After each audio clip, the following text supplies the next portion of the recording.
What's up, Greg? Lately, I've been seeing a lot of discourse around alpha male podcasts on YouTube. I've seen a lot of really good commentary videos talking about these insanely misogynistic podcasts where the hosts, under the ruse of giving dating advice for men, will basically just insult women for an hour straight. Guys, here at the Fit Wolf podcast, we know that the dating game is tough these days, you know? Men don't know what women want and are finding it harder and harder to find a good girl to settle down with. So tip number one to finding a good girl is invent a time machine. Invent a time machine and go back to the 1750s, because that's the only way you're gonna find a decent woman. Because every woman nowadays is a thought.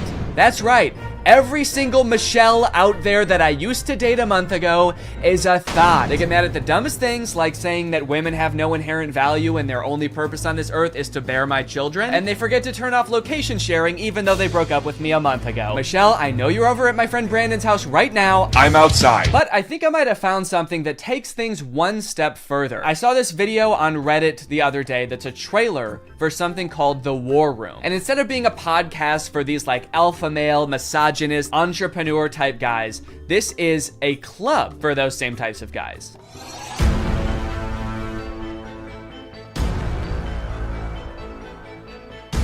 After I joined the War Room, that was the year I made $100,000. On the surface, this kind of just seems like a trailer for a club where you get to hang out with a bunch of bald guys and smoke cigars and talk about business and making money. 1 year ago, I did not even have a business. I didn't make money. Now I make 5 figures every month. I didn't have a business. I didn't make money. I didn't even want to start a business before I was forced to join the War Room at gunpoint a year ago. But now, I have a business where I'm selling fitness products to all of my friends. And if I get them to sign up too, and their friends to sign up too, and their friends to sign up too, I could be making minimum wage. But if you watch a little bit longer and you look a little bit closer, there's more here than meets the eye. For example, quotes like these. Making money is easy. You just take it from somebody. Doesn't sound like making money. That just sounds like stealing. In the War Room, you learn how to be James Bond, where you can just pick up any weapon and use it. I'm sorry, I think I'm struggling to see the connection between business and knowing how to use any weapon. Is the War Room an actual militia? I was just assuming the war in War Room was just for branding because men like violence, but now I'm kind of scared. It keeps cutting back and forth to like shots of them shooting guns. I'm a little worried about making this video, honestly. Usually when I make commentary videos, the biggest thing I have to worry about is getting a copyright strike, but now I'm worried about getting a drone strike. A lot of times, like, the alpha male types will use metaphors like talking about how we're like wolves or like how love is like a war. So I assume this is like a metaphor, like business is like war and dating is like war. But the War Room is like war is like war. Get your gun, dude. We attack at dawn. A lot of people had a bad time in college. I was not one of them. And I quitted a lot of that. Did that guy just shoot fire out of his hands? What does that have to do with any of the skills you learn in this club? I didn't know anything about business before I joined the War Room, but I've been a member for 5 months and now I'm a wizard. How does being a wizard help you with business in any way? Does being magic help you organize your finances in some way? Who said anything about business? You did. That's what this club is about, isn't it? That's it. This interview's over. Okay, I'll stop. Give me money now. Definitely makes me want to join. You got dudes shooting guns, swimming, doing group exercises on a hilltop, watching other people gamble, smoking cigars. It kind of just seems like one super long bachelor party for men whose wives have already left them. And then at the end of the video, it gives you the URL to sign up. It says 54 countries, 1,000 members, and resist slavery. That's the last thing it says in the whole video. It says resist slavery, and then the video ends. And it's like, yeah, I will.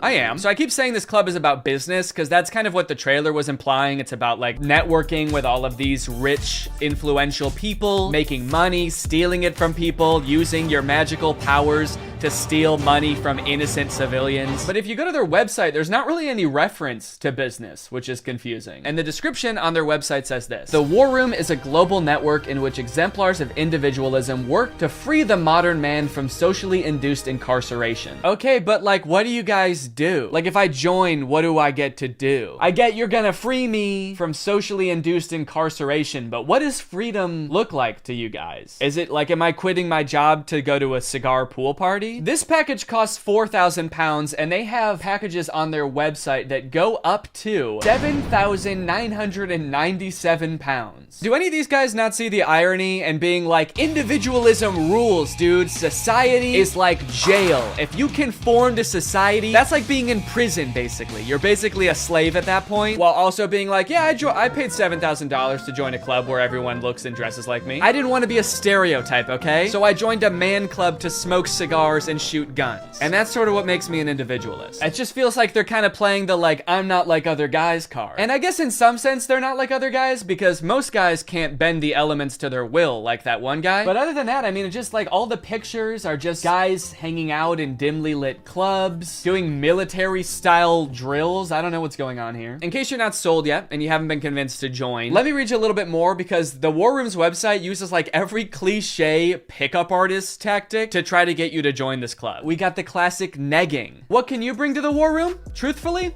very little.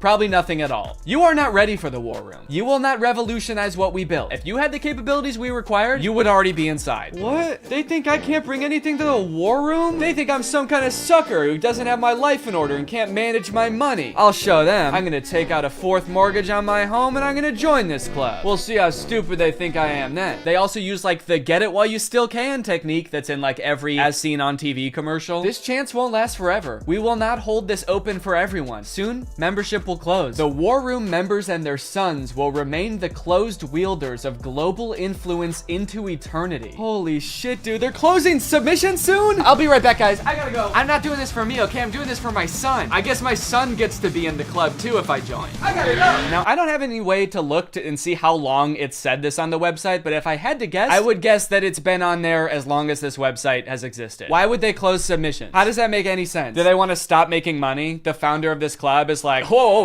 I'm too rich, all right? That's one thing we teach in the War Room is you can't have too much money. I mean, if this is like a militia, do they have enough soldiers? Is that why they're closing? Soon, 1,000 bald men wearing tightly fitting t-shirts will be storming the beaches. We can't wait around for you forever. So you might be wondering who the head of this club is, right? It must be someone like very rich and influential if he's expecting to get people to join just based on like the connections that you can get from the club, right? Well, this is where things get a lot more creepy. And also not monetizable. This is the part that is the reason this video probably doesn't have ads on it. My name is Andrew Tate. I'm a retired 4-time world champion kickboxer who is now a multi-millionaire, and I'm the most competent person on the entire planet to teach you about male-female interactions. How did I become rich?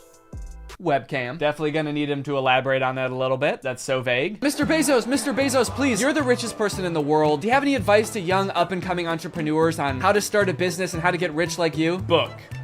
Huh? Book.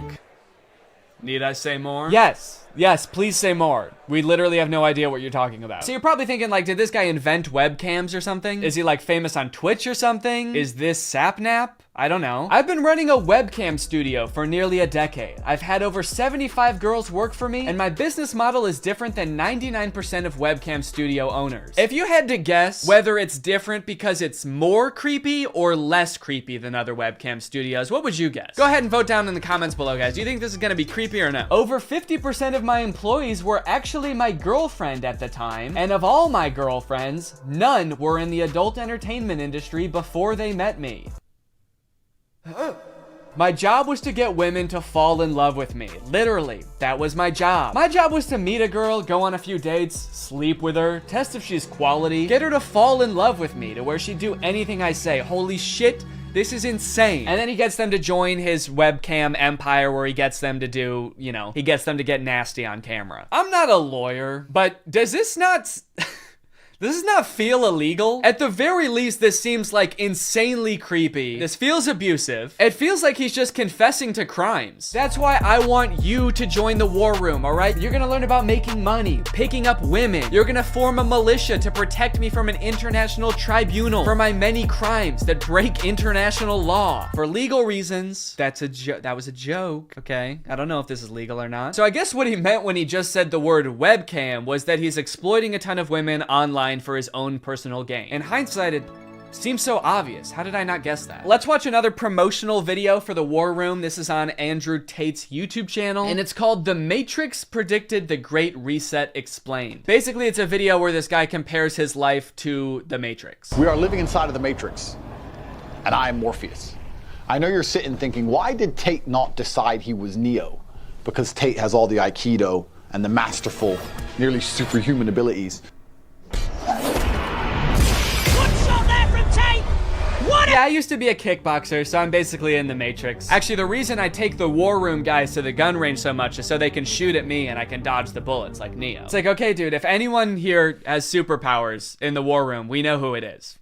And it is not you. And when I say we're living inside the Matrix, I'm not stating that with irony or as a joke. We are genuinely actually living inside of the Matrix. The Matrix is real. Yeah, something tells me that even though he keeps saying literally, and this is not a metaphor, that it is a metaphor. Something tells me he's not literally saying that we're living in a computer simulation that's controlled by like aliens or whatever the Matrix is about. I actually haven't seen the Matrix. I think that's what it's about. Something tells me that's not the point that this guy is making, even though he keeps saying literally. In the description of this video, it says stage 1 fighting against the Matrix is to become rich. Learn how here. I'm sorry, that's the first step? You know it's gonna be an unhelpful article when step 1 is become rich? Like step 1 is something that takes years and some people will never do it. Also, again, I haven't seen The Matrix, but I'm fairly certain that was not the first step in breaking out. I don't think Morpheus was like, listen, machines are trapping humans and using them as batteries in their simulation, and the only way we can break out is by setting up a dropshipping business and investing in Ethereum. Ethereum's actually great because you can verify smart contracts. It's actually the best crypto out there. Imagine if this dude is right and we really are living in the Matrix. Like, what does being free look like? Oh my God. I did it. I'm free. I made it out. All right. Hey guys, we got another one. All right. Welcome to the club, buddy. Hell yeah. Congratulations, man. Yep. You finally made it out of the simulation. Wow. Thank you guys so much. Where's everybody else at? What do you mean everybody else? Yeah, the only other person here is my girlfriend who I'm scamming. Or I mean dating. Yeah, but I mean like in the whole world. Like there's gotta be more than just you guys in the real world, right? What the fuck? You don't like us? No, it's not like that. I mean, sorry. I was picturing there being more than just like 3 normal guys in a room when I exited the Matrix. Normal? What the hell, man? Yeah, we're not normal. We shoot guns and make money out here. Yeah, we're big into making cash out here, man. Did they do that in the Matrix? They actually do, yeah. Not the way we do it. Okay, how do you do it? Hey, you're stealing my shit! Okay, I'm just saying, all things considered, you guys don't really seem that different. Honestly, if anything, this seems more like a simulation than the world I was just in. How so? Look at you guys. You're all holding guns. All you do is talk about business. You guys are like NPCs from GTA. You all look like slight variations of the same sim. Are you guys sure this isn't a video game? All right, man, as if I'm gonna take advice from a beta-ass bitch like you anyway. I'm just saying. Okay, that was actually sick. You guys should have led with that. How was that not the first thing you guys wanted to show me? You know what, man? Get out of here. You don't belong here anyway. Yeah! What? Go! Get out of here! We don't want you! Yeah. Okay, alright, I'll go. Honestly, I'm actually not really sure how to get back, but if one of you show me, I will go. Get the fuck out of here, man!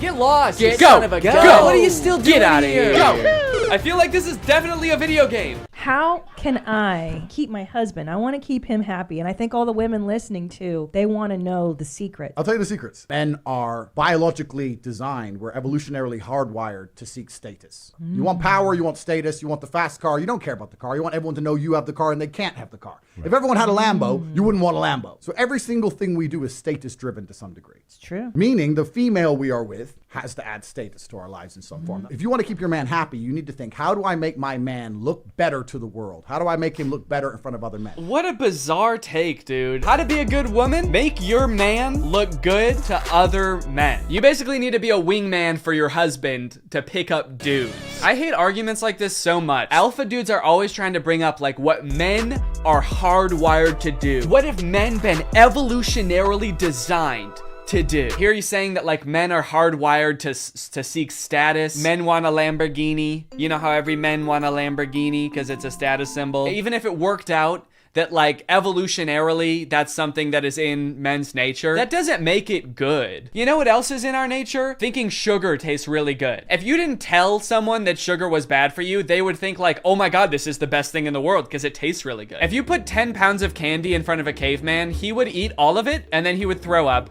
and then he would die probably because he's never eaten that much sugar before. But hey, I guess that's just kind of what he was hardwired to do. So if you want to be a good cave wife, you got to go out there and you got to get your man as much candy as you can find. You want to go to the store and buy him one of those lollipops that's as big as his head that he always wanted when he was a kid, but his mom would never let him have. And that's the only way to keep men happy, all right? These alpha male type guys are always trying to sound like scientific. Like this is the science-backed way to attract a mate. And this is the evolutionary way that relationships are supposed to be. But I feel like if they were being honest, they would recognize that there's a difference between what humans like naturally are inclined to do and what is healthy and what is sustainable. You know what else increases your status? Murder. Can't be anyone higher up on the hierarchy if they're all dead, right? It's weird. I don't see any of them advocating that, but it's the same primal instinct that they're talking about, so why don't they? To prove what a sick and cool lifestyle this guy has, here is a video that he posted on Christmas while apparently alone in a hotel room.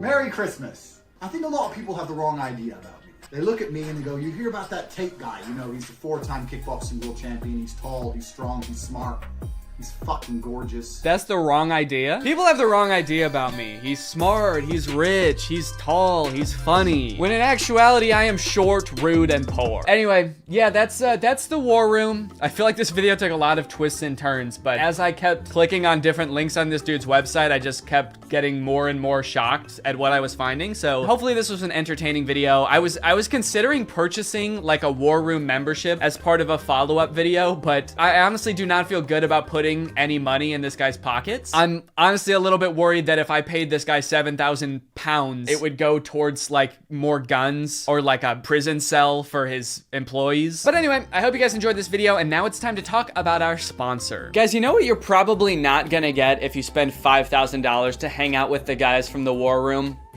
Delicious home-cooked meals, which is why I thoroughly believe that today's sponsor, HelloFresh, is a much better investment than the war room. HelloFresh has been a long-time sponsor of the channel, and I love their service. Every week, they send you 3 delicious meals that you get to cook at home with all of the ingredients pre-portioned, so you can skip all of the prepping and planning and going to the grocery store that, if you're like me, stresses you out about dinner time. HelloFresh is equipped to be able to serve a bunch of different lifestyles. With fit and wholesome recipes and low calories or carbs, you can indulge in delicious meals without having to worry about breaking your diet. My favorite things about HelloFresh are that 1, I only know how to cook a handful of things, and HelloFresh has a huge variety of recipes. Like every week you get to choose from something different. And 2, they're a super sustainable option. The packaging that they send you your food in is already recycled content, and HelloFresh cuts down on your food waste by 25% over grocery shopping. Cooking with HelloFresh is fun and honestly super easy. Anybody can follow the instructions and it'll kind of make you feel like a chef. So if you want to check out HelloFresh, then go to HelloFresh.com and use my code TrulyGreg16 to get 16 free meals and 3 surprise gifts. I don't know what the surprise gifts are, but if it's anything like their food, I'd say it's worth it. Thank you to HelloFresh for sponsoring this video, and thank you to you guys for supporting my channel by checking out HelloFresh. All right, thanks for watching. Bye. What's up, Greg? You know, I feel like it's been a while since I found something real weird on TikTok. Like something so strange that I truly cannot wrap my head around it, but I've done it. It's 2 twins on TikTok, which is not uncommon for twins to blow up on TikTok, but these twins are different because these twins are in love. Aww. That's so cute. With each other. Yeah, I know. Yeah, that's right. We're watching these guys today. You guys have probably seen videos titled Siblings or Dating. How about Siblings Are Dating? This is truly one of the weirdest things I've seen on TikTok in a while, and like the more that I look into it, the more puzzling it gets. It's like there are layers and it gets deeper, and there were twists in here that I did not expect. These dudes run an account called Alisov Brothers. I believe they're Russian, and the vast majority of their TikToks is literally just them doing stuff like this. I mean, like being about to make out with each other, not dentistry. Most of their TikToks are not about being dentists. Although they do have like a surprising amount. I feel like they have like 10 TikToks in this dentist chair. I don't know if they own a dentist business on the side. That is not clear to me. These dudes heard that self-care was important and took it so literally. This dude has his literal self cleaning his teeth and borderline making love to him. But this is like their thing. They have so many TikToks where it's like music playing, and then at the end they just kind of like grab each other's faces and just like breathe into each other's faces. Skin the color of Oh, nice. Nice, dude, that's awesome. Has your brother ever been so right at math that you wanted to make out with him? I guess that's kind of the relatable angle they were going for here. Every video I watch, I feel like peels back another layer of their lives, revealing another even more confusing layer.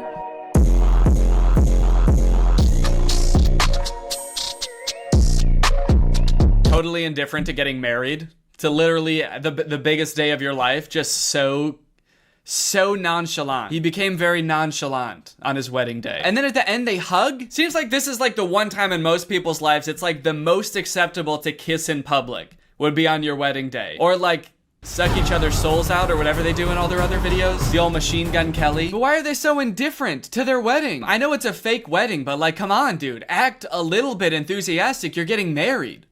To your brother. Actually, maybe it is kind of baller.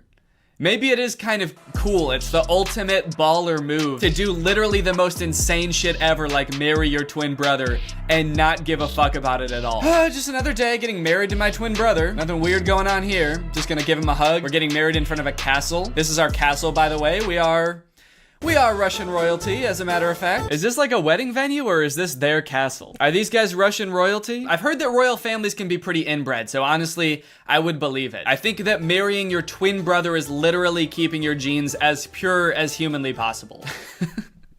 If they could have a baby, it would just be them again. Uh-oh. What? People. Oh no, people. Oh no, people are gonna see us almost kiss. No! Okay, thank you. I appreciate the modesty. I'm right here. Thank you for once looking at the camera and realizing what you're doing is insanely weird. Thank you. Yeah, I don't know. This TikTok to me seems a little bit hard to swallow. I'm gonna call BS on the entire premise of this TikTok. As if these dudes are bashful or modest in the slightest. These dudes have a TikTok account with 2 million followers that is centered around these two brothers who want to have sex with each other all the time. I don't think that if they were gonna kiss and they saw someone watching, they would stop. They'd probably be like, oh yeah, come here. Oh shit, someone's watching us. Hell yeah, dude, let's traumatize this guy. Okay, so clearly whatever's going on here is just like for shock value to get views on TikTok. I'm gonna give them the benefit of the doubt and assume that whatever this is, it's not like a real romantic relationship. It's just these two brothers who thought, hey, if we do this like weird shit, we can probably get really famous on TikTok. And I guess they have like 2 million followers, but like this video has 70,000 likes, which on TikTok is not that much. And some of their videos have like 7 or 8,000 likes, which I don't know about you, but to me, makes this a lot weirder. Like people will do weird shit for fame and millions of dollars all the time. You can't stop people from doing that. But for like 5,000 likes, you're gonna make the whole world think that you're in love with your brother for 5,000 likes? Is it worth it? It'd be funny if this is them just realizing that people can see all these TikToks. They're like, oh fuck, we've been posting these to a public audience? Oh, that is not good. I thought these were just for us. Cause yeah, man, I don't know. I just have a hard time believing that this would ever be the reason that you were outcast from society and had to run away together. These twins just robbed a bank and ostensibly murdered somebody, and somehow it's the most normal thing they've done so far. Imagine seeing this in real life and having to be the person that reported this crime. All right, was there anything weird about the guys who did this?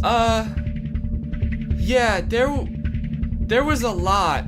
Oh no, is this another set of twins? No! What are they gonna do? Oh man. Oh no. Those poor girls. They're probably acting in this TikTok, but I think the idea of them being so genuinely mortified about what's going on in front of them, is actually very realistic. I wonder who these girls are. How did they get them in on this? It's actually kind of weird because they're not tagged in the video. So I'm kind of worried that they're just like regular twins, like civilian twins, not influencers at all. How did they get roped into this? Hey, we noticed you guys are twins.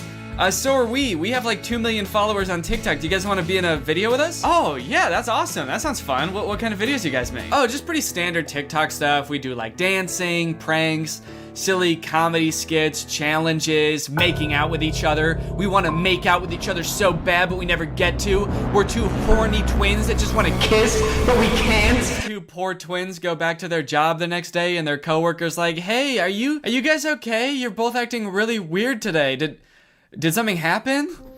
I guess it just goes to show that you never really know what someone's going through. It could be this. Do you think that the guy twins are kind of like looking at the girl twins, wondering like, what are they doing? Why aren't they making out? Do these girls not know that this is what twins do when your other twin is tied up and he's got no choice? You put his arms around you and you breathe him.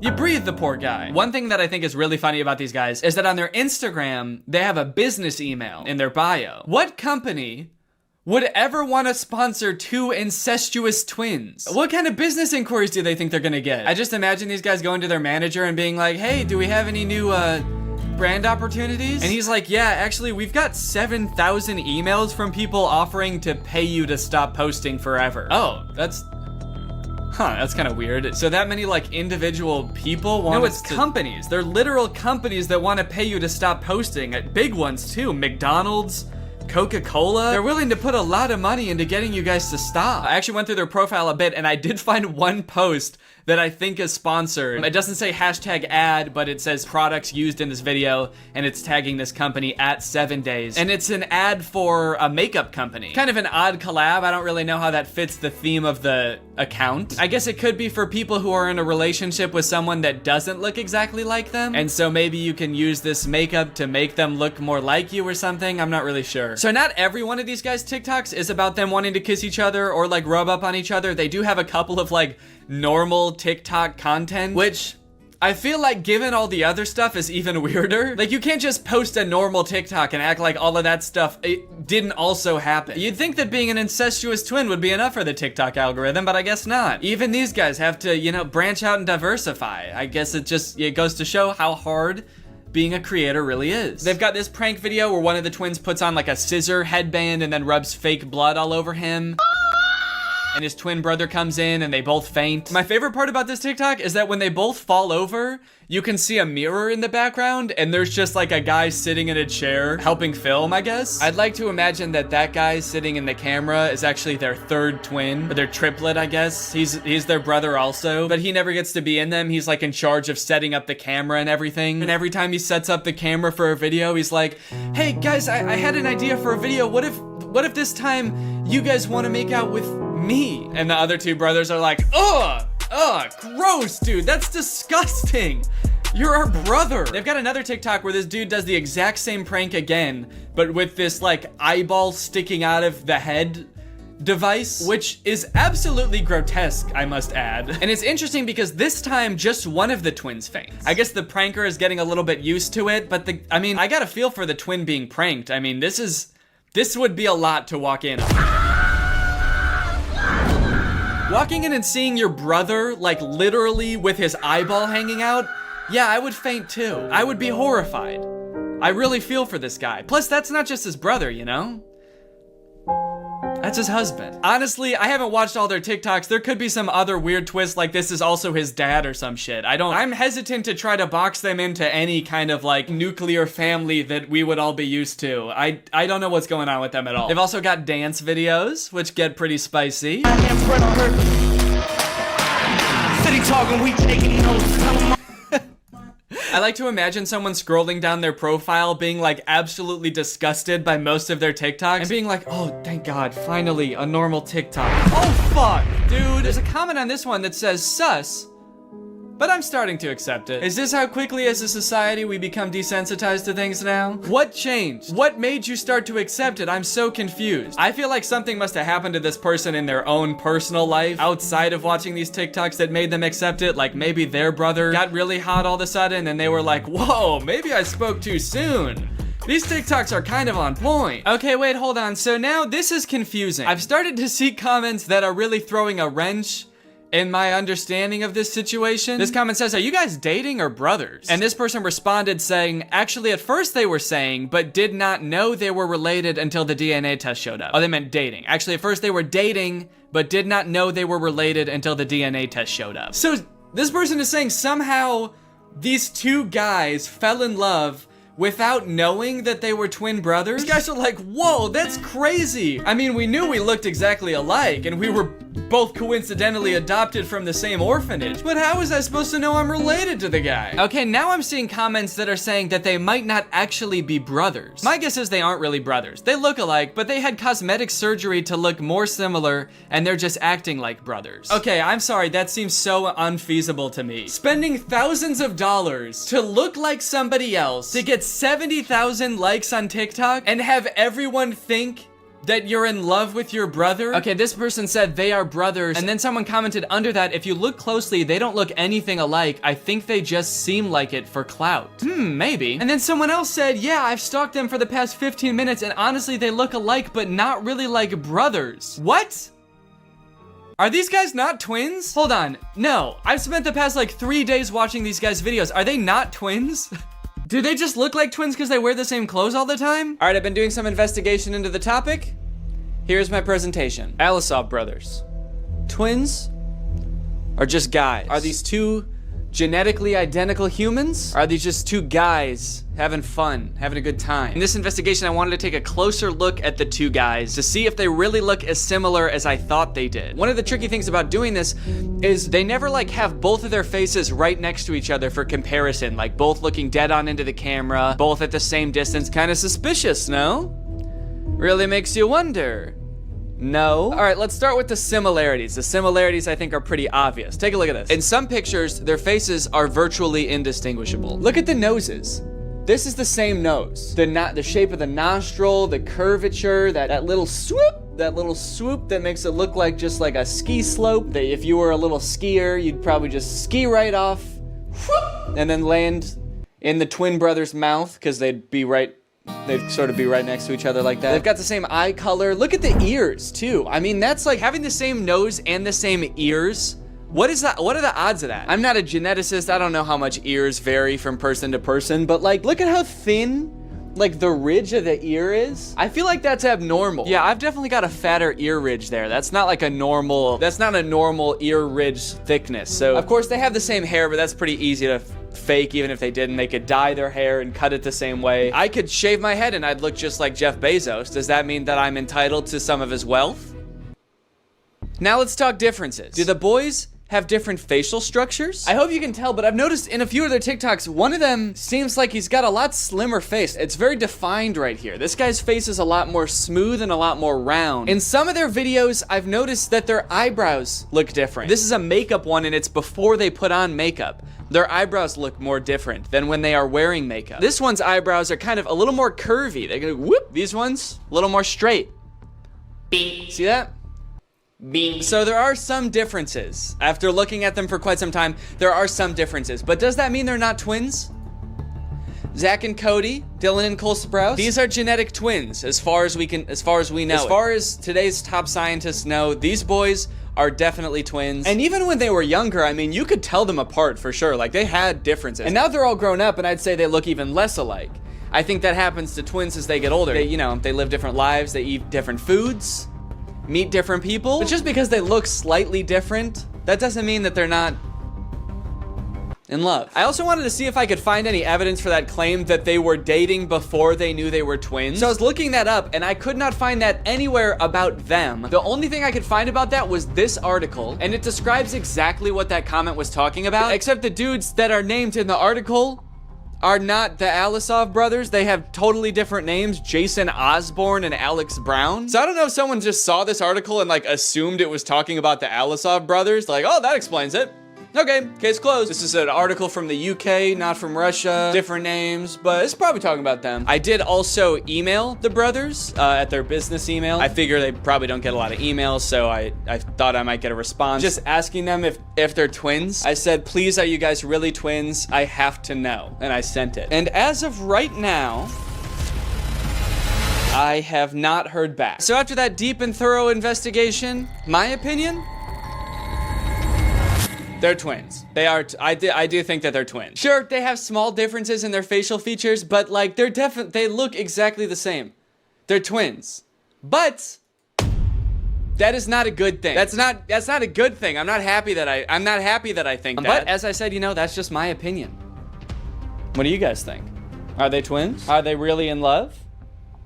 Let me know. This video has been sponsored by ExpressVPN. Yes! Guys, there's lots of fun things to do on the internet. Playing games with your friends, sending emails to your friends, video chatting with your friends. But you know what's not fun? The fact that ISPs can see everything that you're doing when you're online, and they can even legally sell it to other companies. That is one reason to use ExpressVPN. ExpressVPN basically sends all of your data through a secure tunnel so that your internet service provider and online advertisers can't track what you're doing and sell it to people. I use ExpressVPN all the time. I've got it on my laptop and my desktop and my phone. But not only does ExpressVPN keep you safe when you're doing some of your favorite activities online, it also unlocks new activities, like more things to watch. For example, Donald Glover's masterpiece of a show, Atlanta, is not available on Netflix in the US, but it is available on Netflix in Brazil. So if you want to watch Atlanta on Netflix, you could do two things. You could move to Brazil, or you could just install ExpressVPN, change your server location to Brazil,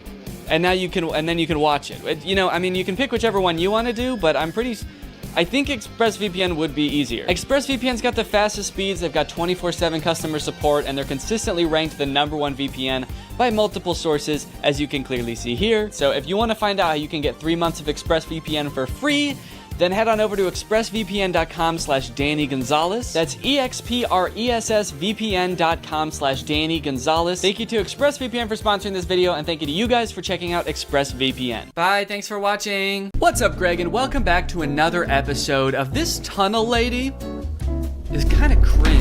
Oh, no, Danny, watch out. She's right under me, isn't she? In case you're unfamiliar like I was just a few weeks ago, the Tunnel Lady, aka Kala, aka Engineer Everything on TikTok, makes TikTok videos documenting her experience digging a massive tunnel system under her suburban house. Is this safe? I do not know. Is this legal? I also do not know. But is this really, really good content? I do not know. After having heard about her for a while but never really looking into her, this is the first TikTok I saw of her. She posted it back in November of last year. So I figured I would show this to you guys so you could kind of learn about her in the same way that I learned about her. That way we can be on the same page. I have a new problem in my suburban mine.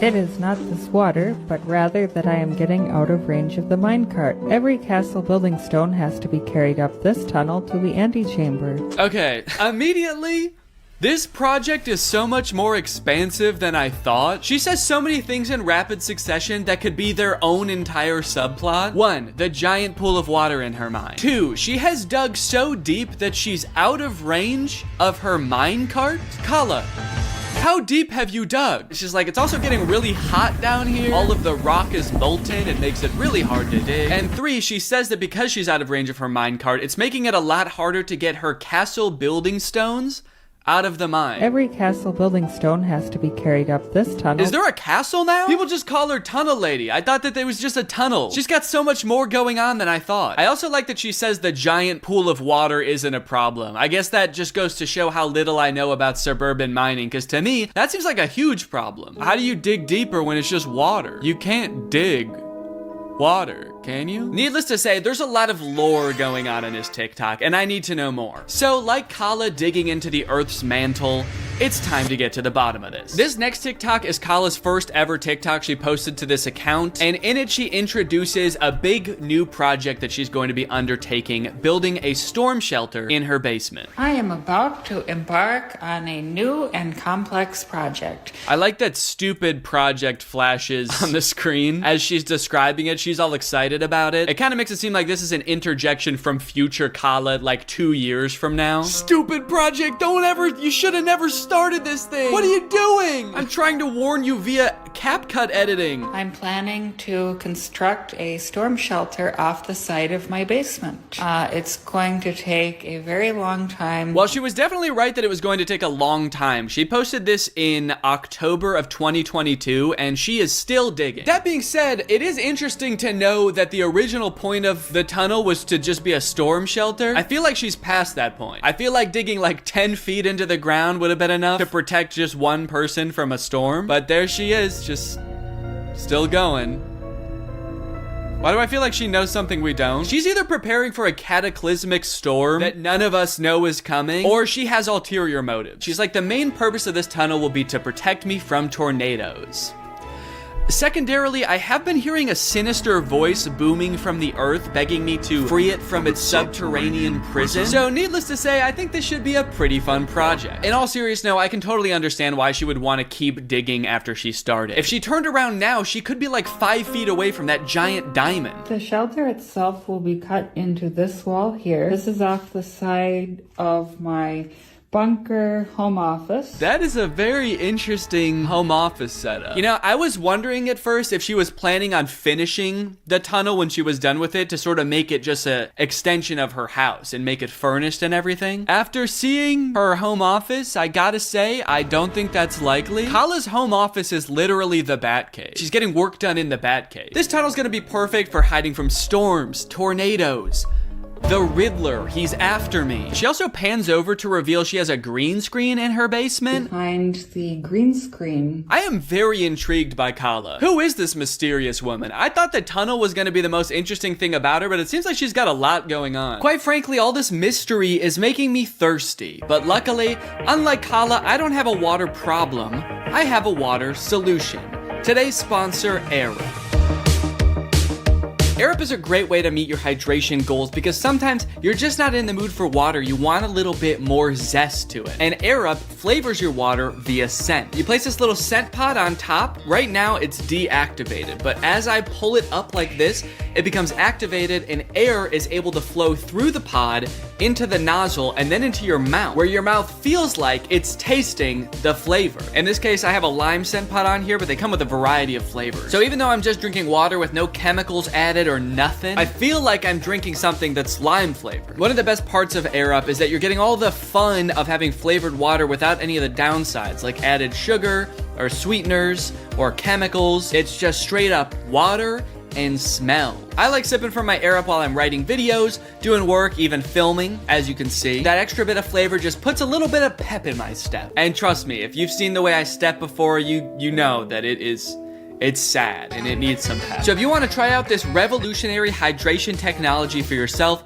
head on over to the link in the description. Get yourself an Arup, get yourself a bunch of fun flavors. Thanks to Arup for sponsoring this video. Thank you to you guys for checking out Arup. Just 6 days after posting the original TikTok, she posted this video where she goes over the litany of problems she has already run into. We're running into some problems that have put us into a dead halt. Unfortunately, there is a little bit of water seepage.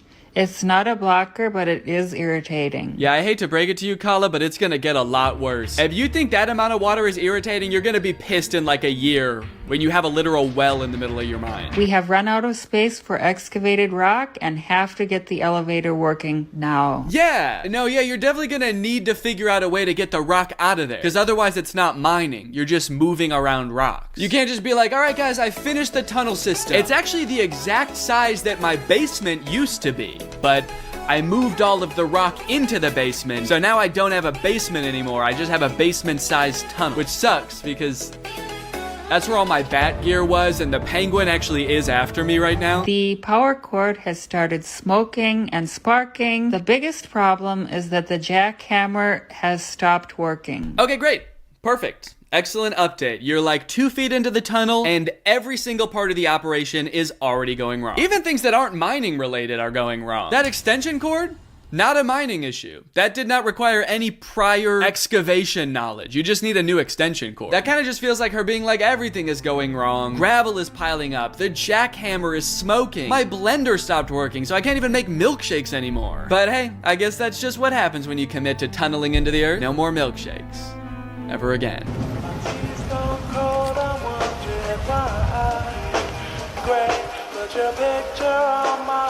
Yeah, it is really bad. You're digging a hole under your house. You cannot afford to cut corners. So this is a structure she was building as sort of an elevator to get rocks out of her basement. She's building like a mining elevator, and I guess while she was building it, it collapsed. I gotta say, at this point, I am pretty concerned about the success of her project. She's still just a few days in, and like, I don't know if she's done anything right yet. She does seem pretty nonchalant about it though, you know? You know, if her entire tunnel collapsed, collapses and her house falls into the underworld, I think she'll take it in stride. I gotta say, I knew that digging a tunnel would be like a big undertaking, but it wasn't until I started watching these videos where I started to realize all of the logistics that go into it. There's a lot that can go wrong. In this video, she takes a Geiger counter into her tunnel and realizes that there's like twice as much radiation as there was in the rest of her house. Nuclear radiation readings so high in the storm shelter excavation. Every time I measure it, the counts per minute are more than double what they are upstairs. Kala, come on. You gotta figure that out. To be fair, I don't know why the radiation would be higher underground than it would be in the rest of her house.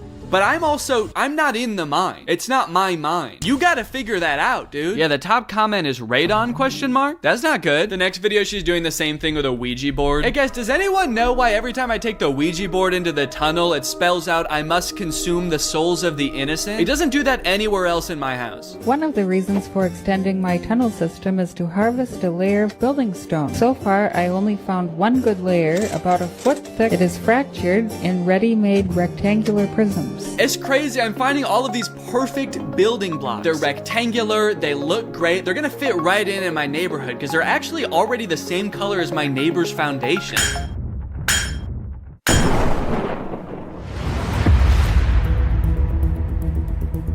Whoa. Hey, excuse me. You can't be in here. Oh my God, TV, couch, foosball table? This can only mean one thing. Yeah, you dug into my basement. I just found a naturally occurring basement mine. What? All this stuff is gonna be perfect for my castle. Whoa, no, this is my stuff, dude. Hey, who the fuck are you? Are you the Riddler? No. Can you get out of my house? His first riddle. Oh, you dastardly scoundrel. Okay, I'm not a scoundrel. You're no match for my bat gun. Oh, that's just a normal gun. Now, despite having seemingly no experience building a tunnel at the beginning of this video, she is learning at a rapid rate. Just a few months into this project, she posts this video sort of boasting about her engineering skills. I'm in a tunnel with 5,000 pounds of wet concrete over my head. And the only thing separating me from becoming a pancake is my own engineering. Extremely impressive. I, for one, could never. I get claustrophobic if my clothes are too tight. At this point, it seems like some of the things going wrong start to calm down. She starts learning super fast. Lots of new skills. She starts posting videos about managing the water problem in her tunnel, learning electrical so she can have power down in her mine. And mind you, while all of this being self-taught is extremely impressive, it also kind of makes it terrifying to watch. In one of her videos where she's doing the electrical of the tunnel, she describes electricity as magic. Before this project, I had very little experience with electrical. In fact, I used to consider it magic, which it basically kind of is. You should definitely not consider it magic anymore. You should definitely consider it science at this point. I also like that she added in a sound like she's casting a spell. It kind of is. Yeah, so I learned all this electrical stuff. It's basically magic.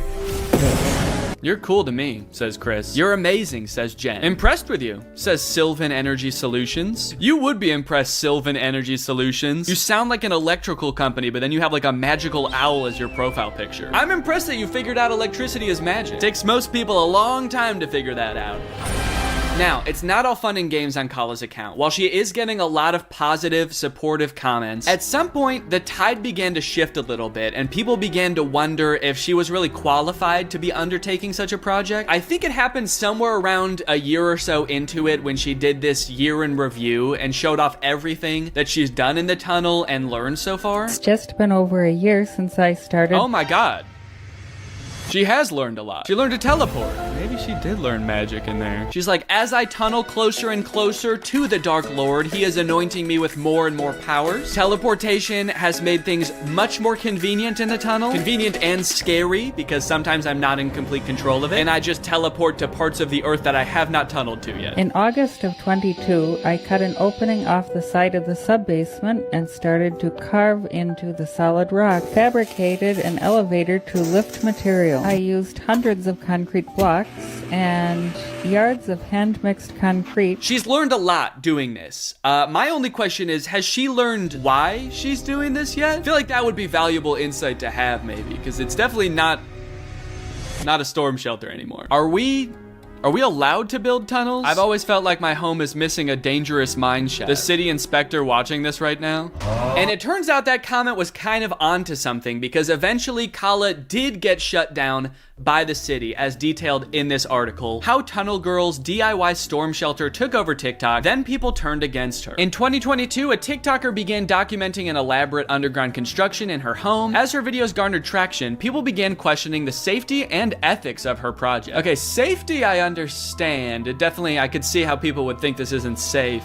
Ethics? She like bringing kids into the mine or something? I guess ethical concerns could boil down to the fact that, you know, she could be like digging a giant sinkhole under her neighborhood, and that could affect her neighbors' houses as well. That's pretty fair. You know, I would be concerned if I found out one of my neighbors was like hollowing out the ground beneath my house. So that could be the ethical concern. It could also be like releasing horrors from the earth beyond our comprehension. One of those two, I guess. What began as a characteristically quirky TikTok anecdote of a person on a curious home renovation style mission has become a messy source of debate, speculation, and even political contention. Political contention? Did I miss something? What happened? Experts are worried as the tunnel appears to be headed straight for the White House. And she has a gun. Is she planning to hop out of the floorboards of the White House and assassinate the president? Or does she have a map to treasure? Kala has refused to comment. Over time, her project became increasingly ambitious. By August 2023, Kala referred to her project as an underground tunnel system. See, that's a big leap. That makes me think she's not being totally honest with her motives here, because that's quite the escalation from the storm shelter she was building originally. I swear, man, these influencers, you give them an inch, they'll take a mile. The next line of the article is like, by January of 2024, Kala referred to her project as a subterranean metropolis. What she's involved in isn't new. It's known as hobby tunneling, a passion for underground digging typically associated with men. Ah, yes, the masculine urge to dig. If you ever notice, all men are born with this innate desire to burrow into the earth and hide from God. Over the past year, viewers have questioned whether Kala is qualified to undertake the complex construction work depicted in the videos. She has repeatedly acknowledged that she has no formal training, but believes that she can teach herself the necessary skills to perform the work safely. In one comment under a July video, she clarified that she is an engineer, as her TikTok handle suggests, but a computer engineer, not a civil or structural one, as people presume. Yeah, no, I could see why people would have gotten that twisted. I'm not saying that she intentionally tricked people. In fact, I think it was probably an honest mistake. She is an engineer. But I could totally understand why people would be shocked to find out that the woman hauling thousands of tons of rock out of her basement is in fact not that kind of engineer. In November, Kala was interviewed by NBC News clarifying that the project wasn't a doomsday bunker. Yeah, well, that doesn't really clarify anything, because like if it was a doomsday bunker, that would have clarified what it is, but now I'm just more, like that's just more confusing now. I'm not really a prepper or concerned about that kind of thing at all, but I just thought it would be neat to have, like a little protective shelter area, she told the outlet. And so I started working on that, and also it's a challenge, and I live for challenges. It keeps me preoccupied and keeps me entertained. Okay, well, there's the answer we were all looking for, I guess.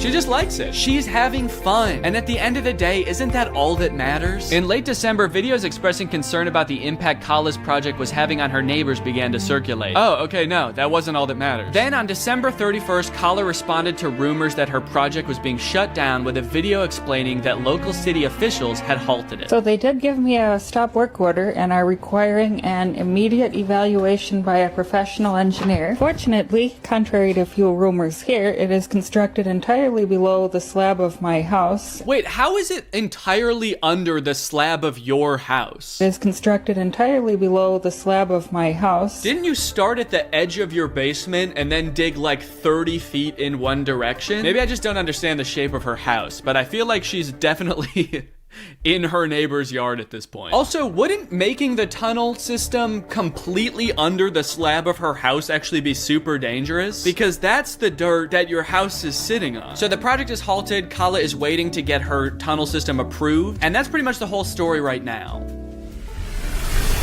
Or is it? While watching through all of her videos, I uncovered a bit of a strange subplot that not enough people are talking about. Bedroom remodeling. Previous occupants considered this room haunted and reported frequent creepy occurrences and ghostly encounters. I'm planning on reimagining the room and renovating the walls/carpet. The bulkhead needs to be fixed and the shoddy trim replaced. I love the curtains. Okay, hold up.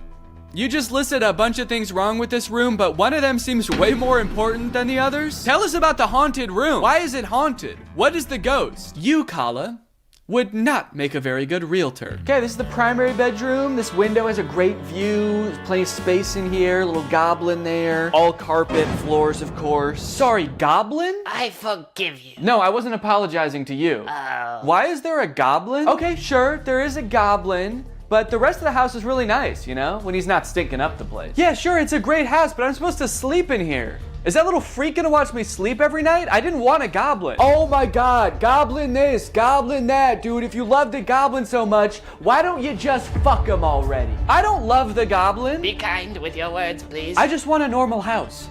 Nice windows, nice floors, no goblin. Well, if there's no goblin in the tunnel, why don't you just sleep down there? There's a tunnel? Yeah, under the whole house. It's huge. You're gonna love it. And don't worry, it's only directly under this house. Wait, if there's a giant hole directly under this house, wouldn't that mean... Uh-oh! I do not fear death because I have no reason to live. Oh, that's really sad. The wall hangings were left behind by the last occupant who was twice admitted to a psychiatric hospital for insanity? What? So am I the only one thinking this? This is why she's digging the tunnel, to get away from the ghost. I knew there must be a better reason, and this is it. She's got a ghost in her house. But unfortunately, Kala, I do have to inform you that ghosts can hunt the ground under your house too. They own the ground rights all the way to the core of the earth, actually, unfortunately. And the air rights too. So don't try building a castle over your house either, you won't be safe there. The first time I saw this video, I was stunned. I was like, how were you only talking about this sometimes? But don't worry, she does have another video about the room where she goes into more detail, because so many people asked about it. Yes, this room has a dark past, including haunting and madness. I rented it to several friends over the years, and they reported voices, hallucinations, and negative energy. Okay, did you tell them that you were actively tunneling underneath them? Because I feel like that could explain at least one of those things. They reported hearing voices, banging, jackhammer sounds, creepers hissing, zombies moaning. I am currently renovating the room slowly as a side project, hoping to freshen it up for a brighter future. Okay, so if two of your friends have been driven to insanity by the room... They reported voices, hallucinations... I don't think that renovating it is gonna help. I mean, by all means, go for it. I support the renovation. There's no reason the room needs to also look insanely haunted just because there's a ghost there. Turn it into like a nice little zen oasis that just happens to torment the souls of those in it. Maybe those two things will cancel each other out and it'll just feel like a normal room. You know what would be a better use for all that castle rock, actually, that you've been finding in the tunnel? Just fill in that room. Fill the whole thing up with dirt. Just be like, we don't have that room anymore. Also, Kala, it sounds like you've had several friends rent this room from you. I rented it to several friends over the years. Why do you keep renting it to people if you know it ruins their lives? You, Kala, would not make a very good realtor. The only thing left behind is this drawing of a tree that she always kept with her. On the reverse side, there is a photo of a motivational writer who she had a deep parasocial relationship with. It just feels like you're kind of throwing her under the bus for that one. Doesn't seem like that has anything to do with the ghost. The room is the second most haunted place in the house. Second? Okay, this is wild, right? Who would have thought that the amateur mining operation this woman had going on in her basement was actually not the most interesting thing about her? But I am so hooked. Please tell us about the other room. My house has two haunted areas.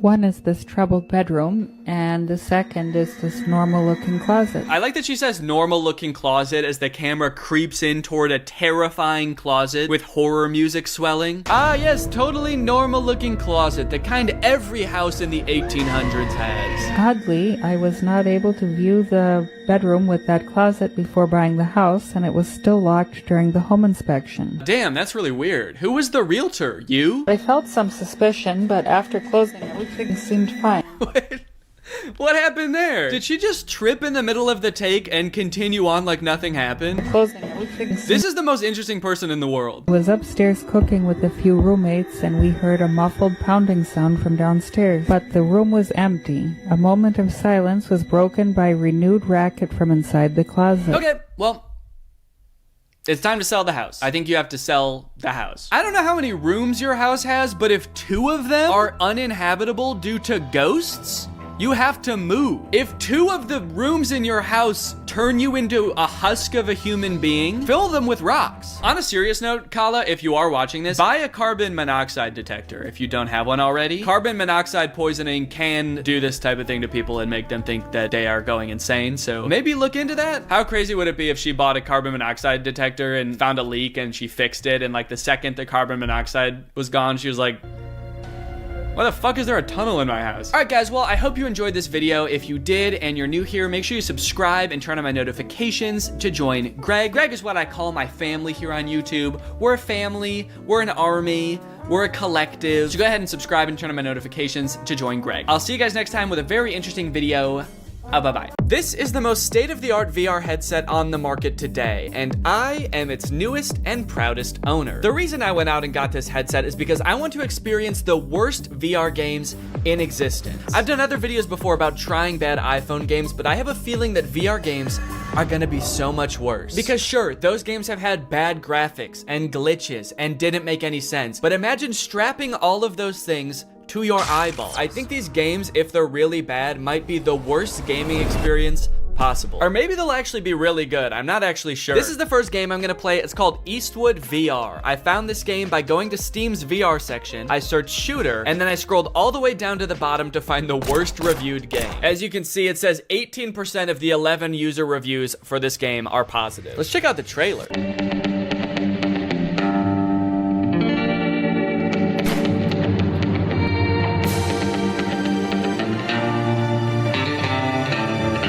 Just shoot people and fight people all in like an old Western setting? That actually sounds kind of fun. Okay, you can shoot chickens. You can shoot a bunch of people at once. This game seems cool as hell. Wait, who is that? What is that guy? Are those... You need to defeat the worst guys on the whole Wild West to become the coolest cowboy ever. Every next bandit got harder reaction and shooting skill. Game has more than 10 different levels with different enemies. Okay, tell us how many levels though. More than 10 is super vague. Is it 11? Are there 11 different levels? Also, there are a few bonus levels. They have different levels and bonus levels. Also, there is multiplayer mode where you can compete with other players online. Dude, this game actually sounds sick. Why does this have such bad reviews? Bad game. It is not polished at all. Throw your pistol away and you cannot do anything else in the game, not even restart. Okay, note to self, do not throw pistol away, because I guess I will not be able to do anything in the game if I do. This person said, wish I knew how to get my money back, and then it says, product refunded. Guess he figured out how. And then this review says, I kind of like it for some reason. I have no clue why, but this game slaps. I wish I could remember why, but I just black out every time I play it, and when I come to, I just know that I had a good time. All right, I'm gonna buy it, and we're gonna figure out what exactly is going on with this game. It's only $4. Why not? Now, unfortunately, I've played a few VR games before, and my body is not exactly built for it. If I play in VR for too long, I get what I like to call VR fever, which is not the fun kind of fever. It's not like Bieber fever. It's the kind of fever where I get nauseous from motion sickness. So I'm gonna need to get nice and hydrated for this, and I'm gonna need that hydration to be nice and fun. Luckily, I have my Air Up bottle, which is exactly that, and they're also the sponsor of this video. How perfect is that? Air Up is a whole new way to get hydrated. While you're drinking regular plain tap water, you get to experience the flavor of a variety of delectable scent pods, which you place right here. Every time you take a sip, both water and scented air are transported up into your mouth, and thanks to the science of scent-based taste, you actually experience the flavor of peach, or whatever flavor you want. They have an endless array of flavors. If you ever want to drink just plain water, you can just push the scent pod down, and then you can pull your scent pod back up when you want water flavored only by scent. I like my Air Up bottle because it's not adding any sugar or sweeteners or additives to the water. It's literally just plain water, but you end up drinking more because of the flavor. So if you want to experience Air Up for yourself, click the link in the description and use my code Danny. Thanks to Air Up for sponsoring this video. Now let's game.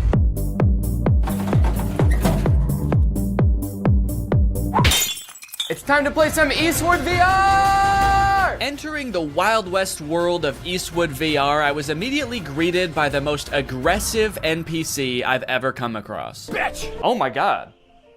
What the hell? Such an aggressive way to start the game. Come here, you big fuck! The very first thing you're supposed to do in this game is duel this guy, but for some reason, the game spawned me without hands. Right off the bat, I'm not seeing Hands? Let me try restarting the game. Please give me hands. Please give me hands. Yes, okay, I have hands this time. All right, it says shoot him to enter the saloon. Is that how it worked in the Wild West? Son of a bitch. You have to shoot the bartender to enter the saloon? Now that I could actually grab my gun, it was time to use it.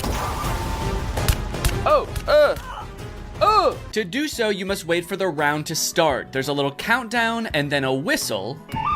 And then you have to pick up your gun and shoot him before he can shoot you. Dude! This took a little bit too long to figure out, honestly. Don't know what I did wrong that time. Come here, you big fuck! Easy.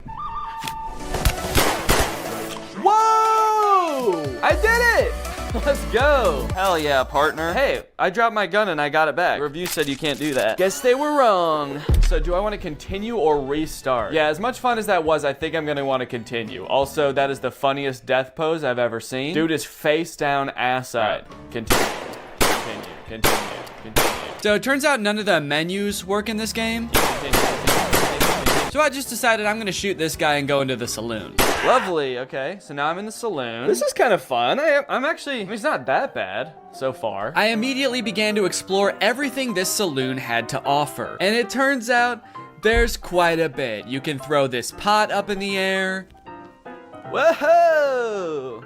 You can stack chairs on top of each other. Ooh, dude, I wonder if I could like make a fort out of chairs. Probably not what the game was intended for, but dude, you can. Let's go. I guess it turns out to make an entertaining game for me, you don't need to program in any story or challenges. Just give me a bunch of shit I can move around. A glug glug glug. Do I look like I'm drinking beer? A glug glug glug. Okay, he didn't seem to care about that. Can I grab him? Oh, I've stunned him. What the fuck did I do? Oh my God. I touched him one time. I think I killed him. I think I have the touch of death, guys. I guess the game heard I like having things to pick up and move around and answered my prayers in the most terrifying way possible. Dude, this is like actually creepy. I'm holding him up with one hand. He's just like floating around. This is exhilarating. Bad boy. Holy shit, dude, this is crazy. The other patrons of the saloon didn't really seem to have much going on. Smash. Touch of death. Oh, touch of death doesn't work on him. So maybe there was just something wrong with that one guy. Maybe he had his own thing going on. He had his own demons. Don't worry about him, man. He would have done that anyway, even if you weren't there. Can I pick up this gun? And one for you, for looking at me like that? I wonder if I can steal this guy's gun. That'd be kind of fun, huh?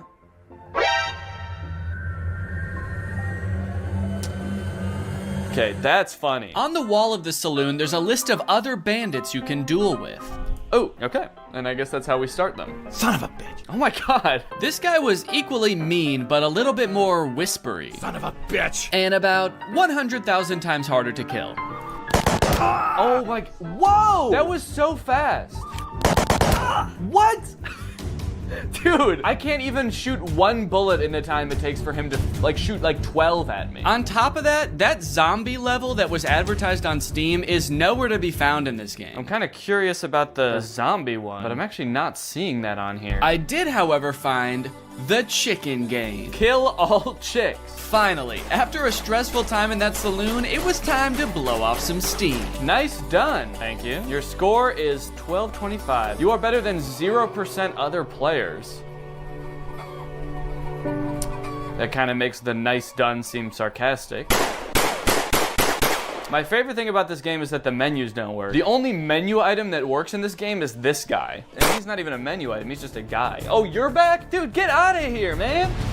Well, I thought I told you to get out of here. Hey, did you guys notice that you're all the same guy? I like that the music stopped when I said that. It's like, okay, the music has started back up again. I feel a little bit better, but that was creepy for a second there. It was like they all actually had a real human moment where they realized they were all the same guy in a video game. I still kind of think he knows. The way he's looking at me. It was right about now that I started to discover just how creepy and lonely this game starts to feel the longer you play it. It turns out the last toss I gave that NPC caused him to glitch halfway through the wall. Look at this guy. He used to just be like a jolly fellow drinking in a saloon, and now he's got this glazed over look in his eyes. His arm is like stuck through a wall at the atomic level, and I'm still gonna keep throwing him. As I chucked him further and further into the desert outside the saloon, I got a sense for how desolate this place was. Starving for any kind of human interaction at all, I decided to reach for the last duel on the board. And global show yourself. Try it out online. Are there even other people that play this game?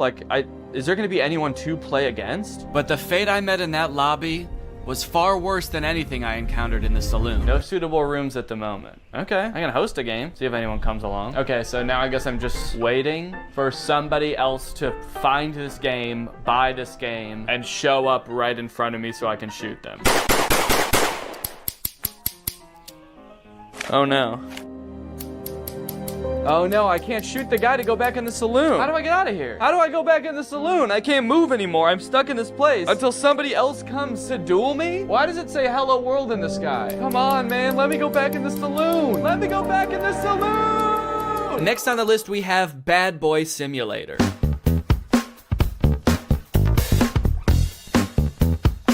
Okay, so it looks like a game where you spend all of your time in one classroom just tormenting the teacher and students with chemical weapons. This game looks insane. Also, what is this glove? Are we playing as a supervillain?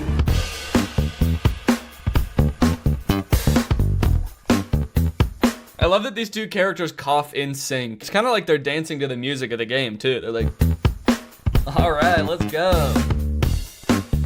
Yeah, everyone kind of has like in sync choreography to the sort of chemical warfare that they're being subjected to. Were you a bully at school or vice versa? Were a diligent student and now you regret that you did not break away then properly? Do I regret not being a bully in school? Yeah, man, I was a little goody two-shoes in high school. I wish I made bombs. I look back on my years as a teen and my greatest regret is that I didn't blow up my science classroom. Arrange yourself more conveniently. What does that mean? How can I arrange myself to be more convenient? Will you be able to infuriate the teacher without catching her eye and avoid the look of a classmate bastard? What? Okay, I'm sorry, but if anyone's the classmate bastard, maybe it's the one with a supervillain-esque glove making bombs in the back of the class. So the reviews for this game are mixed. Some people are loving it and some people are hating it. This one person said, I can't close the game. That sounds terrifying. What if it turns out this person like forgot to actually put their headset on and just started doing this at school thinking they were in the game? I gotta find a way to close this game, man. I'm in too deep. It's been months. I've been expelled. I'm on the no-fly list. Can someone please tell me how to close this thing? Can someone please tell me how to stop being a bad boy? I wonder if there's a story to this game or if you just stay in this one classroom the entire time. But you know what they say, there's only one way to find out. To start this game, you go through a tutorial that teaches you a bunch of different methods you can use to prank your teacher and classmates. Put something on the bottom of the teacher's mug, throw it, and then go sit down. I don't know. Okay, so is this glue maybe? Go ahead and stick that, and I'll go right back to my desk. Oh, now we get to watch the teacher discover that her mug has been glued to her desk.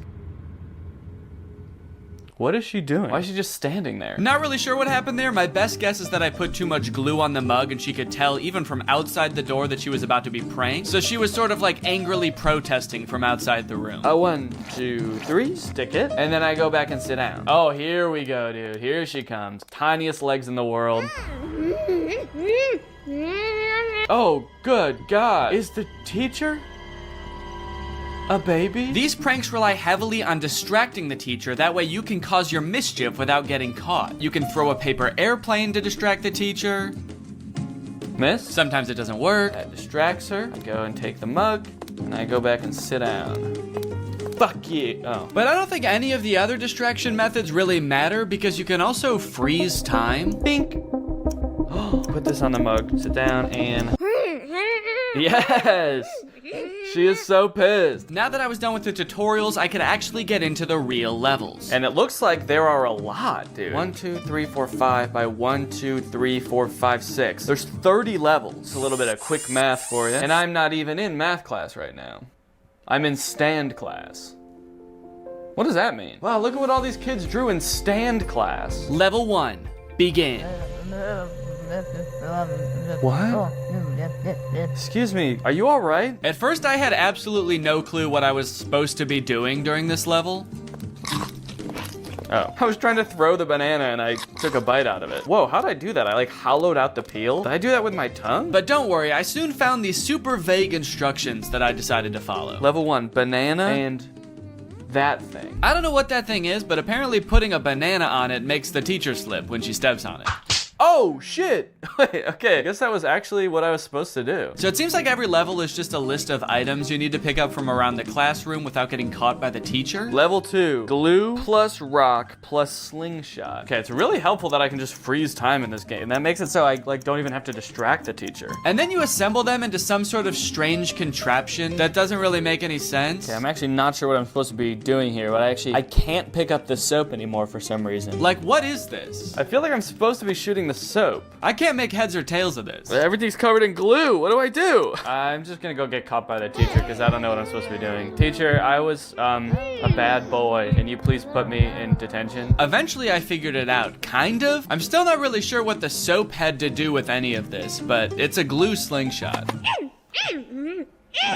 She can't figure out where it's coming from. I'm being so sneaky. This is so good. Dude, the teacher is furious. She's so mad she forgot how to hold a book. That's pretty much the whole game, honestly. It's very repetitive, and sometimes the things you have found just inexplicably disappear. Hey, where'd that stuff go? And there's only 2 different classes. There's math class and chemistry class. Technically a third if you count the door that just leads to a void. Oh. I have to say, man, this game did not make me feel like a bad boy. One really interesting thing about VR games is that I guess because it's so immersive, a lot of companies have created trainings for various jobs for their employees to experience in VR. The strange thing about it is that instead of being like on some private server somewhere, they're just for sale on Steam. So this one's called Truck Preparation for Driving VR Training. It is $200 and it promises to teach us how to proceed full preparation for driving of the truck with load. So they took the most fun part of being a truck driver, driving the truck, they took that out of the game. They said, no, in this game, you just prepare the truck for driving. So why does this game sound appealing to me? Why am I even the slightest bit interested in learning how to prep a truck for driving? I don't know, man. I guess I kind of just want to see if I'll learn something. Also, I kind of want to find out why this game is $200. So I'm gonna try it out. Ooh.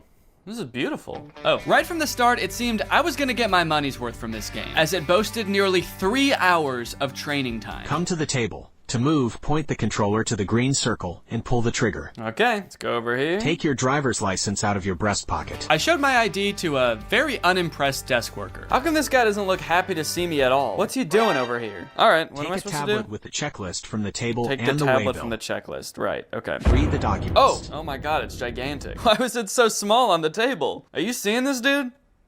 It's crazy. One thing I'm starting to notice about VR is I do not like how dull and lifeless the characters are in these worlds. Look at the mechanic I meet in the garage. Look at this guy. The uncanny valley of it all just gives you this deep, unsettling feeling that you can't shake. Take the car key from the mechanic. Then go to the cabin. So I will say everything up until this point seemed like pretty self-explanatory. Like I didn't need a state-of-the-art simulator to figure out how to walk up to a man and for him to hand me keys. And the graphics of this game are not very good. For $200, this is the most expensive game I've played so far, and these graphics suck. Also, I swear every time I look at that guy, he's like not wearing his helmet for a split second. Many of the tasks around the truck are making sure things are working properly or in good condition. And I started to realize that none of it is. This truck is in horrible condition. I'm starting to think this whole place is all torn up. This looks like a little tear here. This looks rusted out as well. When do I get to prep a good truck? Eventually I realized I can kind of just speed run this whole checklist by assuming everything is in bad condition. Daytime running lights, no. Parking lights, no. Which was especially helpful because a lot of the things on this checklist were named incorrectly. You know what? This game is all wrong, man. I gotta say, this is actually pretty disappointing. Stop lamp? Safety belt?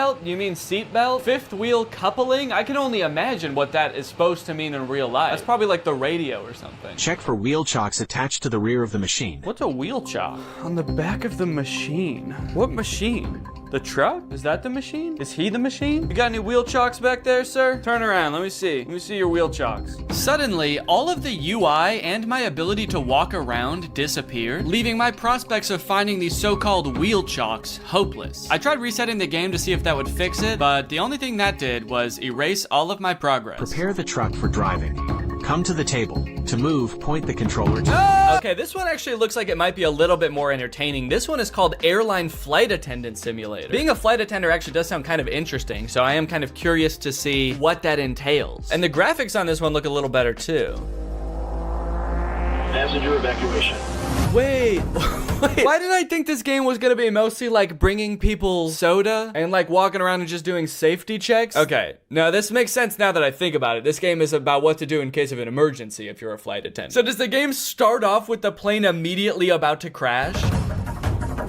Oh my god. Well, honestly, I kind of don't want to spoil this game too much for myself. I kind of just want to play it. Okay, this game consists of 4 levels and they get increasingly intense as you go. The first one is safety equipment check. It's not anything too crazy. You just walk around the plane looking in various compartments to make sure all of the required safety equipment is there. We need 20 child belts, but look, there's only 15 child belts. Guess some children aren't going to be joining us today. We're gonna have to strap them to the bottom of the plane. The next level is where things started to heat up. Literally. Oh, there's people on the plane now, dude. Hello, everyone. Welcome to my flight. Well, sir, welcome to my flight. I'm glad that everyone on this flight is an adult, not a single child on here. That's good because we are gonna be going down. You look familiar. Has anyone ever told you you look just like that guy? And has anyone furthermore told you that you look just like that guy? There's a series of steps you have to follow to a T in order to put out the fire correctly. And if you do any of them wrong or you don't do them quick enough, you fail. Ooh, whoa, cool. All right, I'm wearing the smoke. Oh.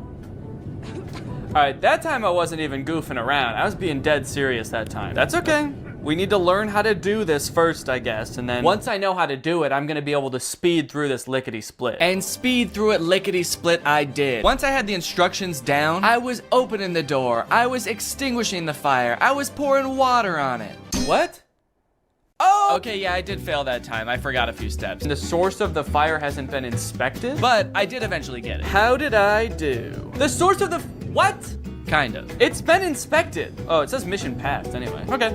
Well, I'm pretty happy with that. I mean, who really needs to inspect the source of the fire at the end of the day? The passengers can do that. Okay, aircraft depressurization. This one I could not figure out, man. You're just standing around when suddenly the airplane depressurizes. You have to put on a mask. Ah! Okay. Okay, that's on. And then you have to go make sure that the pilots are okay. Hey guys, everybody stay calm. But they don't answer the phone in the cockpit. I know, not good. So the game instructs you to go in there and help them. If there's no response, get into the cockpit by entering the code 12345 red. Okay, 1, 2, 3, 4, 5. Red? Enter? What's red? 1, 2, 3, 4, 5. Enter. Mission failed. Time is over. The aircraft is not descending. What was I supposed to do? So I don't know if this is just a bug with the game or something, but that code does not work. It does not get you into the cockpit. I replayed this level over and over. I did it so many times it was like Groundhog Day to me. Watch, guys. The aircraft is gonna depressurize. We're all gonna be screwed. Check this out. Ready? 3, 2, 1. Yep. See, I knew it. Yeah, you guys are all scared and screaming, but I knew the whole time. Enter. Enter. Enter. Enter. Let me enter, please. Please let me enter. I have to save the pilots. They need my help in there. Why does it look like I'm like caressing the door handle also? Okay, this one sounds like it's gonna be the most intense one of them all. Emergency landing and evacuation. And it was intense, dude. The first few instructions are just things you're supposed to scream at the passengers as the plane goes down. Brace, brace, heads down, stay down. Brace, brace. Release your seatbelt. Stay in your seat. Life vest under your seat. Put it on. I kind of immediately forgot what the chants were the second the level started. Brace, brace. Keep your head down, stay down. I guess I was just so nervous because the plane was about to crash, but I think they got the gist. Oh, okay, that's impact. Very scary. Very scary indeed. Passenger evacuation. Okay, here we go. Next step. Release your seatbelt, stay in your seat. Life vest under your seat. Put it on! Oh, they are, okay. They all already have it on. Okay, so next. Now it was time to get everybody safely off the plane and into the ocean. Whoa, dude, this is crazy. Hey, guys, that's not, no, don't do that. I don't think you're supposed to do that, are you? Isn't everyone supposed to get on this thing? Where are you going? We're in the ocean. Oh, shit. Oh, no. Okay, it's attached. I was like, I was just gonna float away and then, oh, hello. Got these 2 clones lined up, ready to go. Okay, right here. Oh, okay, there they all go. Wow, seems like they all really know how to do this.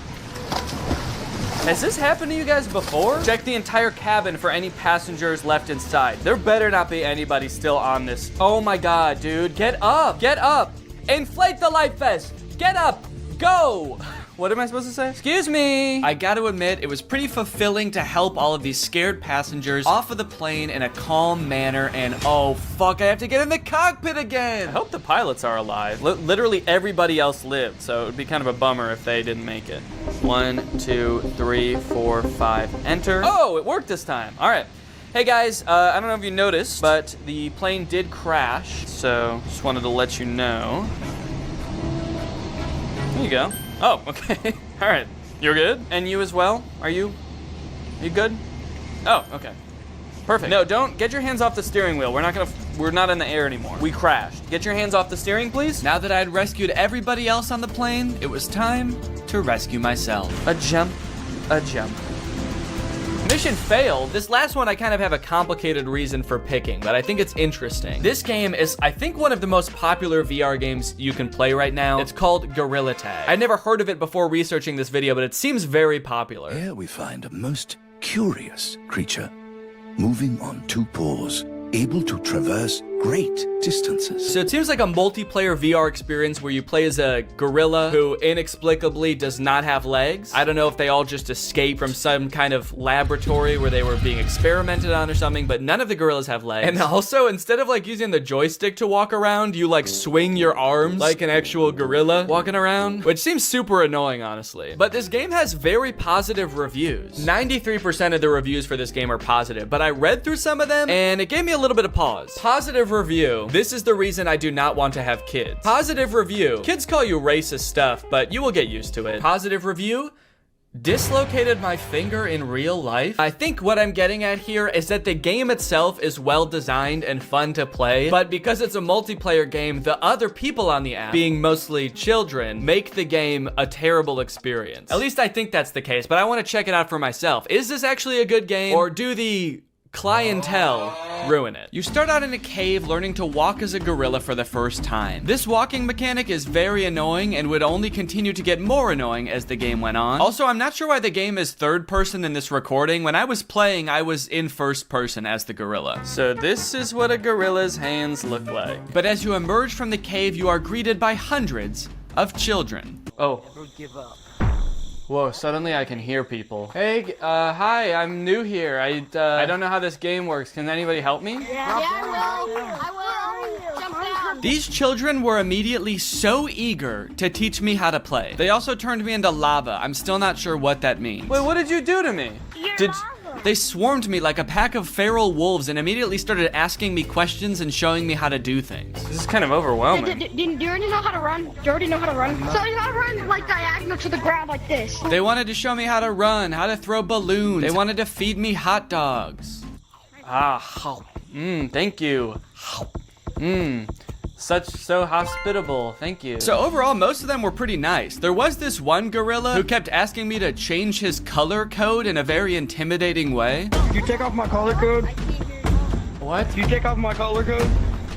I don't know. I don't know what that means. This guy was weird. He also made me do a bunch of tests to make sure I was really new and I wasn't just faking it. Press this right here. Ooh, hats. Press right here. Put on. Press right here. Put on.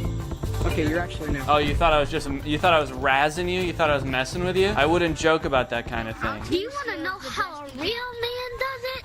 Yeah, show us how a real man does it. Bro, a real man do it like this. Whoa! That's a real man. While I was being taught how a real man runs up a wall, I was told that the $1,000 Meta headset I bought to play all of these games was actually the worst possible one I could have used. For some reason, I feel like it's like my hand is just not sticking in the wall.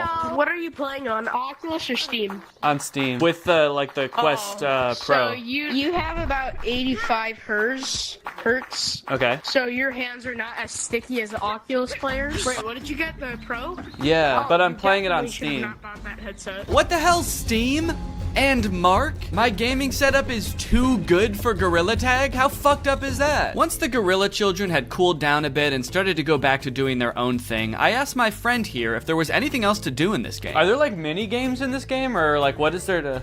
What is there to do? He decided he should take me under their wings / monkey arms and teach me their favorite game. Let's teach them how to play monkey on the shelf. Okay, let's go. Now jump on the computer.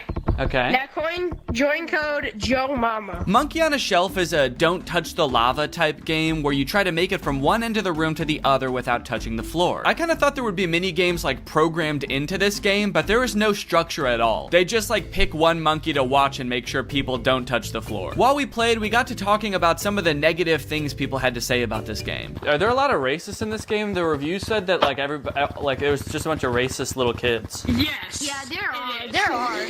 Did they get banned? These report. Sometimes. Before I knew it, it was time for me to log off. All right, guys, I gotta go. But can I just say? Nice knowing you. Can I just say thank you guys for taking me under your wing and teaching me how to play this game. I couldn't have done it without you. Thank you guys. You're welcome. You guys are the coolest monkeys I've ever met. Yep. All right, bye. Well, Greg, there you have it. The world of VR is a magical and mysterious place that I am proud to have explored here with you today. If you have any other games you want me to check out, let me know. If you're not subscribed yet, make sure you subscribe and turn on my notifications to join Greg. Otherwise, go ahead and check out another video right here, and I'll see you guys in the next one. Bye-bye. Life as a new dad is pretty good. Rocking my baby to sleep, watching him crawl for the first time, and there's so much to look forward to.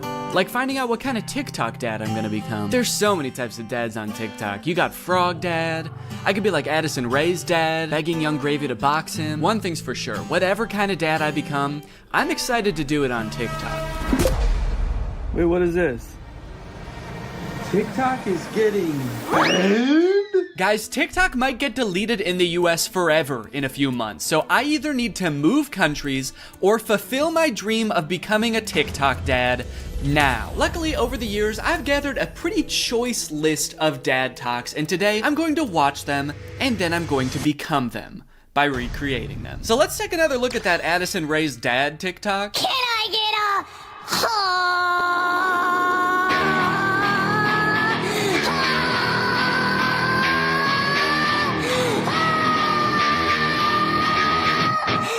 Okay, so this TikTok is from a couple years ago. It's from 2022. And if you were unaware of this situation where Addison Rae's dad wanted to fight famous rapper Young Gravy, I believe it started because Young Gravy made some comment on a podcast about finding Addison Rae's mom attractive. Now, Addison Rae's dad and his mom aren't together and haven't been for a long time, I think. But nevertheless, Monty, that's his name, Monty Lopez, decided to settle the score by getting on TikTok and begging Young Gravy to fight him. Can we meet now? Like today, it's August 9th, 2022. I'm ready and I bet you're not. Only a boxing match. Do you have what it takes? Please, I'm begging you, Young Gravy, fight me, please. I'll let you win. I don't care. You can bring a gun. Just don't kiss her. Also, because of the UMG thing that happened recently where they removed all their music from TikTok, this TikTok is completely silent. I'm guessing it had more of a badass vibe to it when it actually had music, but now it's just kind of sad. But to be fair to Monty, that TikTok was like 2 years ago. The beef has since been resolved, I think, or Monty just realized that Young Gravy was never going to respond to him, so he stopped trying. But let's see what Monty's up to now. What's going on, everybody? Happy holidays. Got some real funny videos that I'm about to show you. Let me know in the comments below which one you think is the funny. Cool, man. Yeah, those are some pretty funny videos. Did you steal them, Monty? Did you steal the videos? Bad, Monty. I like that Monty is compensating for his old videos having no music by putting 3 times as much music as is necessary in this video. I don't really think that this exact genre of TikTok speaks to me. I don't really know if I want to become like the content stealing kind of guy on TikTok. Hey guys, check out this crazy clip I just saw. You're gonna want to buckle in. This is 3 hours long. I should give Addison Rae's dad type dad a shot though, so I'm gonna be recreating that first TikTok. Okay, so I was trying to think of who it would be funny for me to be trying to fight in this video. My first thought, for some reason, was Joe Biden, but I feel like if I posted a shirtless video of me screaming and begging Joe Biden to fight me, I would be investigated by the FBI, the CIA, trying to think of any other 3-letter acronyms, AJR maybe. So I'm not gonna do that. Maybe it would make more sense if I just challenge someone who already does influencer boxing, like Jake Paul. I could make the same kind of shirtless screaming video, begging begging Jake Paul to fight me. I can't just stop there because Monty didn't stop there. Oh, no, no, no. He challenged him. He begged him. He asked him to come to his house right now. And then he also pivoted to just posting silly videos on his page. So I'm gonna try to encapsulate all of that into one video. I also noticed in this video when he stands up, it like, one, it says run white boy run at the bottom. And then it also reveals that he has a tummy tattoo. So I don't know if I should incorporate that somehow. Like when I stand up, there's a funny tattoo on my tummy. Maybe it's just a heart that says Jake in the middle. Because I want you to get the vibe from this that I just want to hang out with Jake so bad. I don't care if he's beating the shit out of me or if he's just coming over to help me water my garden. It's actually kind of hard to write this upside down, but hopefully I'm doing this correctly. Can you even see it in the camera? Can you see the Jake? There's an effect on it. Should I use that effect? Gym light? Oh, that's kind of menacing. What other effect could I use? No, okay. Let's just do no filter. No filter or nothing. Can I get I didn't like filming that at all. Actually, I hate that. I'm gonna put my shirt back on. Yeah, sorry, I hated that. I'm gonna keep my shirt on, actually. I thought I was gonna do it with my shirt off, man, but I can't do it. I just can't see myself convulsing shirtless like that. I don't even think I want it on the internet, to be honest. I don't want it. Nobody should see that. So it's gone now. I'm just gonna have to live with Jake tattooed on my tummy, and that's just gonna be a secret between me and you guys. Nobody's gonna know that happened. Okay, let's try again. Shirt mode activated. It's hard to press the start button the way I have my phone propped up. The keyboard's kind of in the way here. There we go. Okay, shit. God damn it. Can I get That might have been pretty good. I am picking up my phone at the beginning, but I think I went menace mode for sure. Actually, the beginning where I prop my phone up adds some kind of authenticity to it in a way. I don't know if it's like a millennial pause or kind of makes it seem like this video was totally off the cuff. Like I wasn't even planning on recording this. I'm just setting my phone up because I'm getting so pissed off. Well, I guess I'll just finish her up then. Oh, there's still sound. Can I make the sound stop now? Please? Okay, I guess I can't. So is it just gonna be that then? That's not good. That's not funny. That's just weird. That's just me straight up asking Jake to fight. Okay. Maybe I can record it in my camera roll and then add it in the editor. Hey Jake, I just wanted to say, I didn't mean what I said back there. I don't think you're a baby. I think you're awesome. And we don't have to fight. We could just hang out sometime if you want to. Anyway, here's a funny video I found. Okay, now I have to actually find a funny video and add it in here somehow. Funny video I found. Hell yeah. Can I get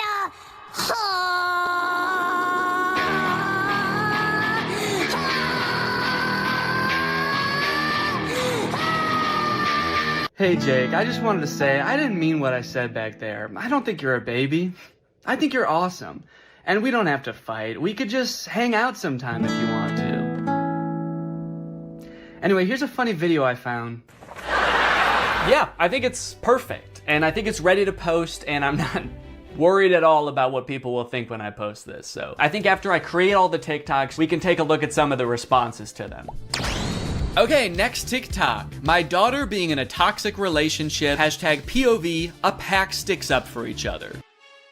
One of my favorite things about this TikTok is how many people show up. I thought it was just gonna be the dad at first, but then more and more characters keep coming in. It kind of makes the dad seem a little less badass. Like, no wonder the boyfriend's scared. He is severely outnumbered. I also love how the uncle comes into frame by touching the brother's shoulder, but it's obviously just his own hand touching his own shoulder. You know you're in for trouble when you feel your uncle tap your shoulder. You know how uncles do? Now, the weird thing about this one is that I actually don't know if this guy has kids. I actually don't think he does, but I do still think that there's something we can take away from this video. The whole concept of a pack sticking together. Oh, are they wolves? Oh, I think they're werewolves, and that's why it says a pack sticks up for each other. And that's why all their eyes turn blue, this horrifying shade of blue, and the dad has on a wolf necklace. So they must be wolves. They've got wolf eyes. Wolves have blue eyes, right? Oh, wait. They don't. Wolves have brown eyes, it looks like. I must be thinking of huskies. Oh yeah, huskies have blue eyes. Are they huskies? Leave her alone, buddy. unless you want to get strapped to a sled and pulled very fast over a great distance. If this happened in real life, do you think that the boyfriend would even hear the dad? He's screaming and the dad is whispering. He has a few other TikToks where he plays the role of a dad navigating a kind of tricky situation with his daughter. So I guess this genre is just fantasizing about having like a teenage child and something awkward or scary happening with that child. And also you have to look really badass and you do have to be part dog. Got it, can do. Before I film this one, I actually have a much more important POV I need to film first. POV, that moment when you're sponsored by Opera. Opera makes other browsers look like that evil boy in that last TikTok. All alone and useless. Meanwhile, Opera looks like the family because Opera has so many useful features built in that it's so much more than just a browser. You've got Aria, Opera's native browser AI, which lets you get clear answers instantly. Highlight any term on the web and ask Aria to explain it. The great thing is Aria is connected to the web and can provide real-time information, unlike a lot of other AI models. Tab islands are huge for helping me stay organized while I'm working on a video. If I have several TikToks open, a couple of Google Docs, email, I can collapse them into context-based groups automatically. I don't know what accent this is supposed to be. One thing I didn't even realize I needed until I got Opera was a built-in ad blocker. It makes articles look so much more clean, which actually makes my videos look better, because when I screen record an article, there's not distracting ads all over the place. And it's super easy to turn on with just one click. If you're working on multiple projects at once, you can create entirely separate workspaces that you can switch between easily using customizable buttons on the sidebar. I don't like having a ton of browser windows open at the same time. It's super distracting and hard to sort through. So in my opinion, this is a much better solution. So if you want to check out Opera, then use my link below to download Opera today. Thanks to Opera for sponsoring this video, and thank you to you guys for checking out Opera. Now let's film this TikTok. Okay, so I've been thinking a lot about how I could make this TikTok kind of my own, you know? Take everything I like about the toxic daughter boyfriend TikTok and amplify it. So first thing we're gonna do is the amount of family that shows up. I liked how much it was in the first video. We're gonna double it. We're just gonna have a ton of people show up. We're gonna have the dad, of course, the brother, an uncle. Uncle's here! A second cousin, a third niece, maybe. Also, I think instead of like a toxic boyfriend, the daughter's just gonna be getting mugged. I think that would elevate the stakes a little bit higher. And then, you know, in the original TikTok, they didn't even turn into werewolves. Their eyes just turned blue, which, granted, that would be very scary if that happened to you, but I feel like they were trying to get at something there, but they didn't quite get there. So, in my TikTok, they're gonna actually turn into animals because there's filters on the TikTok that can turn you into animals. So that's what I'm gonna do.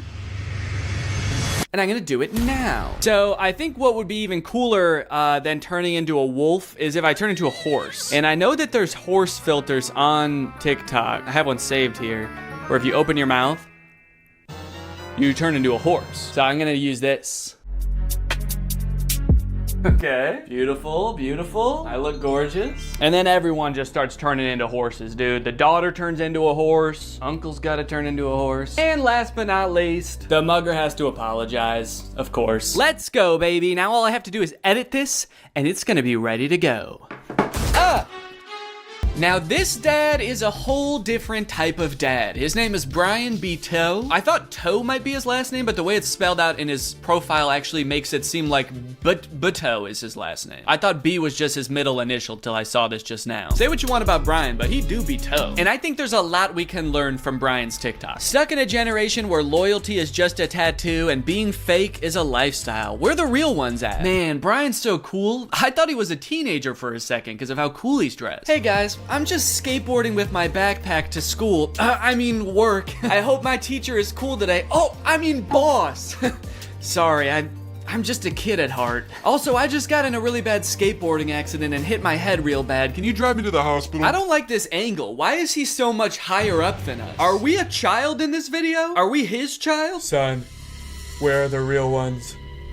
What have you done with the real ones, son? I'm not even sure how the caption and the video are related. They seem like totally separate things. I'm so sick of my generation. So I've decided to join yours. I'm a teenager now. In fact, I'm so young that my kids are my...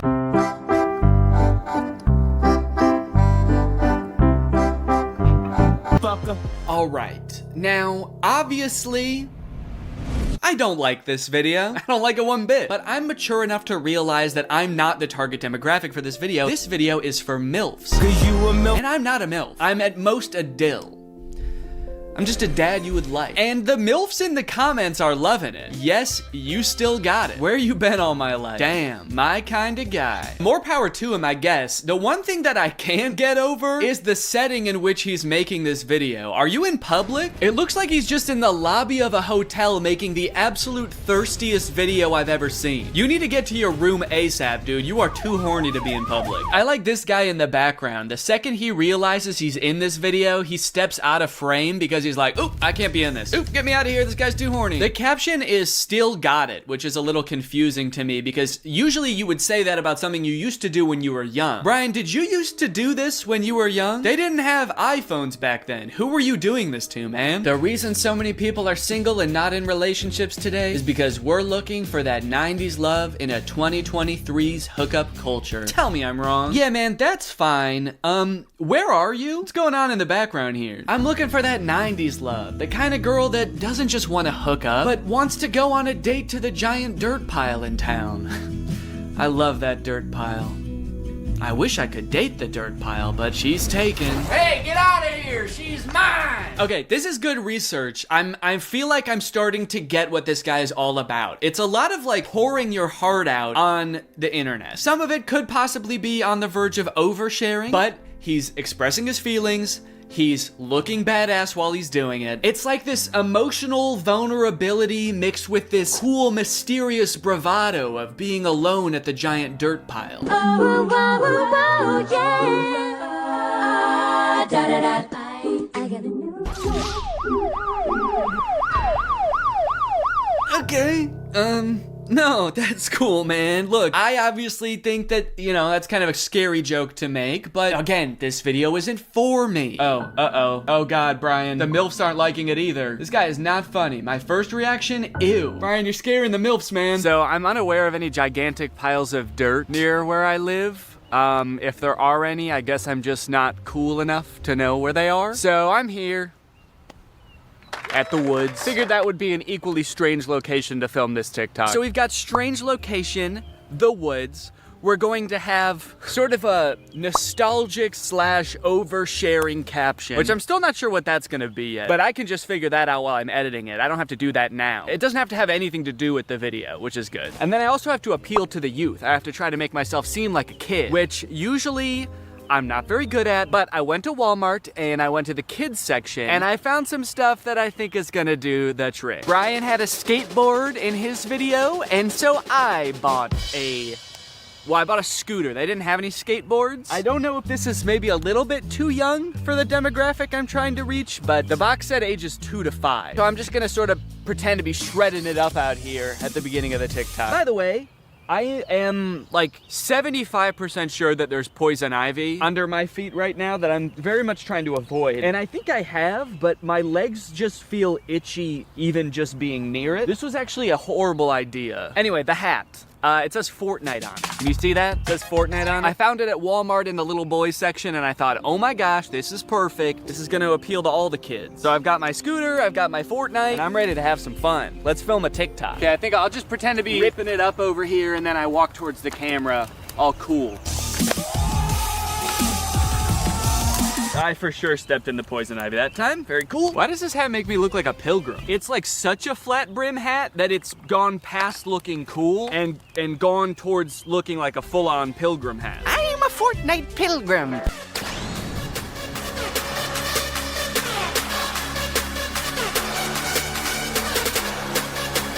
This one's just kind of a fun one. It's just a picture Shaq posted with like 20 seconds of music and then 20 seconds of silence. I don't know. Could be the mood.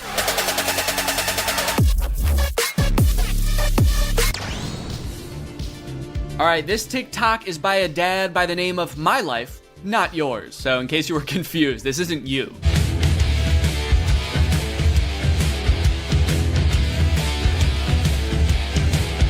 Yes, dude. Thank you. This is the kind of energy I'm looking for. When your kids need you, you drop everything. And you don't walk, you don't run, you don't even drive. You jump through the air like a giant bunny and you land right where they are. I guess we don't see where he lands. It would be kind of funny if it like cut to a reverse angle and he just landed at the bar. But one TikTok in, I am liking this guy's style.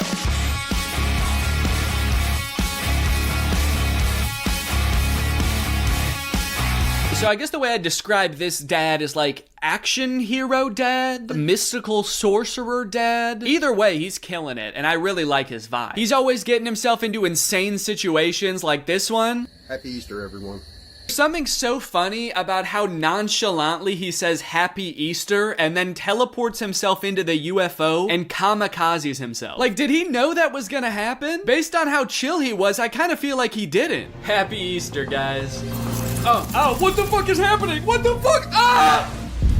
You know, I started watching this guy because he mentioned his kids, and I was like, oh, cool, dad content. But in hindsight, he actually doesn't mention his kids very often. So I guess they don't need help that often, because that's the only reason he mentioned them in the first video. He's actually kind of got a lot of other shit going on. He's always defending the earth from some kind of cosmic threat, it seems. And after all these TikToks where he's harnessing magical powers and defending the earth, you'd think that his kids would have some pretty nice stuff to say about him, right? You'd think they'd be pretty grateful, huh? Wrong. As dads, you know, we give and we give, but are we ever truly appreciated? No. My 7-month-old baby did this same thing to me. I was floating around in the spirit realm forever. It took me days to get back into my body. To take a step back for a second here, can we all appreciate how epic his editing is? I mean, this is pretty good. Also, the first time I saw this, I was like, holy shit, how high did this dude jump for this video? This man may be old, but he's still got it. But after watching it a couple times, I think that he's reversed the video and he's jumping off of something high onto the ground. Either that or this whole thing's real. I can't discount that possibility. I like this guy's videos a lot because I feel like we actually are cut from the same cloth in a way. I have always been obsessed with visual effects. I had a YouTube channel for this kind of stuff when I was a teenager. I would do this type of stuff, practice visual effects. I would do tutorials for effects. Hey everybody, this is Danny Gonzalez, and today I'm going to be doing an After Effects tutorial. I would watch every behind the scenes of like blockbuster movies that I could get my hands on. So I admire this dad's passion. It kind of takes me back in my own life to a simpler time. So I guess what I'm trying to say is, I'm pretty excited for this one. My favorite of his TikToks was the UFO one, so that's the one that I want to replicate. I'm gonna have like a UFO or a giant spaceship in the background right here. I'm gonna walk up and I'm gonna teleport onto the spaceship and blow it up or something. One thing I really want to replicate is how casually he did it. Like he didn't even know that it was about to happen. I think I just want to kind of like casually stroll up to the camera, kind of maybe wink at the camera. Or no, winking would imply that I know something is gonna happen. Maybe I'm just having a stroll, having a great day, and then I teleport up to the UFO. Would it be funny if I teleport without my clothes? That would really make it seem like I did not know this was gonna happen. Or maybe I did, but at the very least I thought I'd be able to bring my clothes with me. Like you see me teleport and my hoodie is still here and it just drops to the ground. And then how should it start? Should it have something to do with like when my kids need me or something like that? The caption could say something badass like when our way of life is threatened, I'm the man for the job. And then I teleport buck naked up to the UFO and am immediately shamed by the aliens for my tiny butt. All right, let's try this.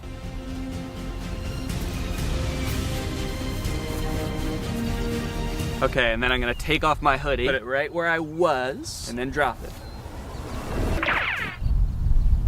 Okay. There was a person walking by while I was doing that. What do you think she thought? What sense could that possibly make to the average person? Maybe she knew what I was up to. She did look kind of older. Maybe she has a husband that does this kind of thing. All right, well, I'm happy with that. Also, I want to go home.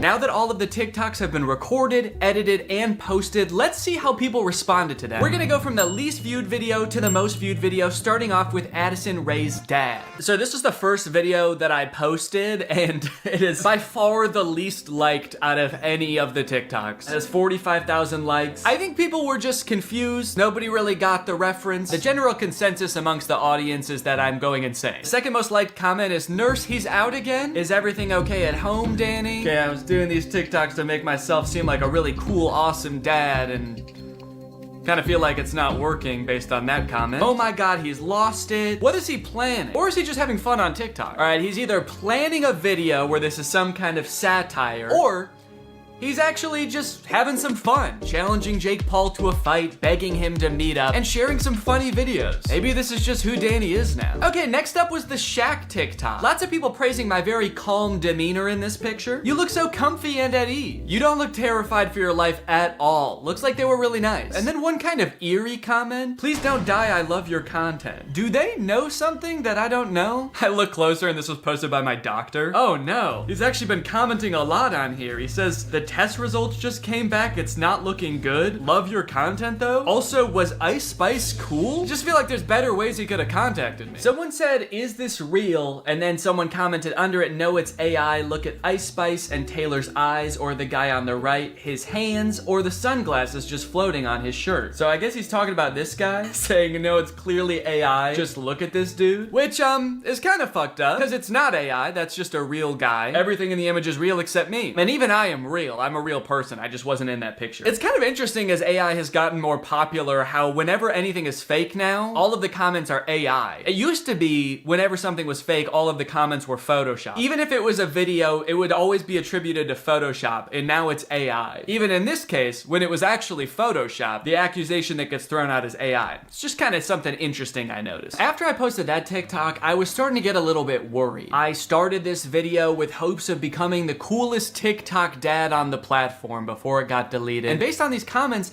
I was beginning to worry that being a good dad didn't have anything to do with TikToks or Ice Spice. But don't worry, the comments on this UFO video fixed all of that. Thank you, Danny, we all say in unison. A modern Shakespeare brought tears to my eyes. I saw this on the news, so heartbreaking. Thank you for saving our children, Danny. Wow, this gave me chills. The things we'll do to protect our children. I mean, I don't exactly know what you did in this video, but thank you for doing it. You definitely did something to protect our children, I think. I would unironically watch this as a movie. Yeah, this TikTok was good, but I just wish it took 2 hours. Oh, Danny, where do I even begin? You are the light to my world. You are the sunshine, Danny, my only sunshine. You make me happy when skies are gray. You'll never know, dear, how much I love you. Can't talk, saving the world.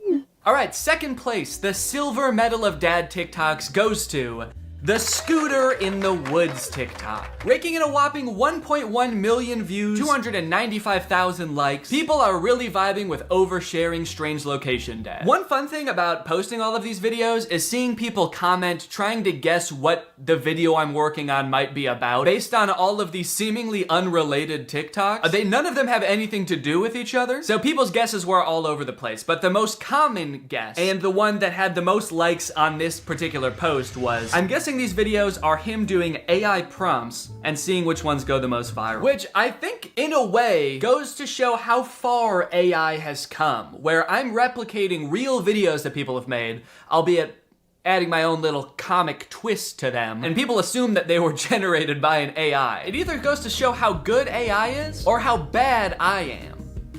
Either one. Someone said, too creeped out by Danny's facial expressions to even read the words. That's right, baby, that's my whole plan. I creep you out so much with my facial expressions that you don't even get a chance to notice I just admitted to burying someone in the woods. And finally, my most popular TikTok with 1.6 million views, POV Dad. With such praise as, this has to be for a video, and Danny, this is brain rot. You know, as a father, it's really important to me to have a positive impact on the minds of the next generation, so it means a lot to me that you would say that. Wonder what the new video is gonna be. What, a guy can't just fantasize about his imaginary daughter getting mugged and then his ragtag family coming to her rescue without people getting suspicious? I think that really says something about society today, and as soon as I figure out what it says, I'm gonna be pissed. Look, at the end of the day, we can laugh and giggle at all of these TikToks, but I think it's important what I learned from all of this, which is nothing. But you know what? I love being a dad. It is the best part of my life. I love it so much. And being a dad is an important job. And if you're a dad and you're working hard to give your kids a good life, there's nothing wrong with getting online every once in a while and posting a silly video or two. Sometimes you just gotta post on TikTok to take the edge off, baby. So here's to all the dads out there. I will toast my Dr. Pepper Zero to you. Clink. All right, well, thank you guys for watching this video. I hope you enjoyed it. If you're new here and you're not subscribed yet, make sure you subscribe and turn on my notifications to join Greg. I'll see you guys next time. Bye-bye. What's up, Greg, and welcome back to another episode of Please Stop Trying to Give Birth at Disneyland.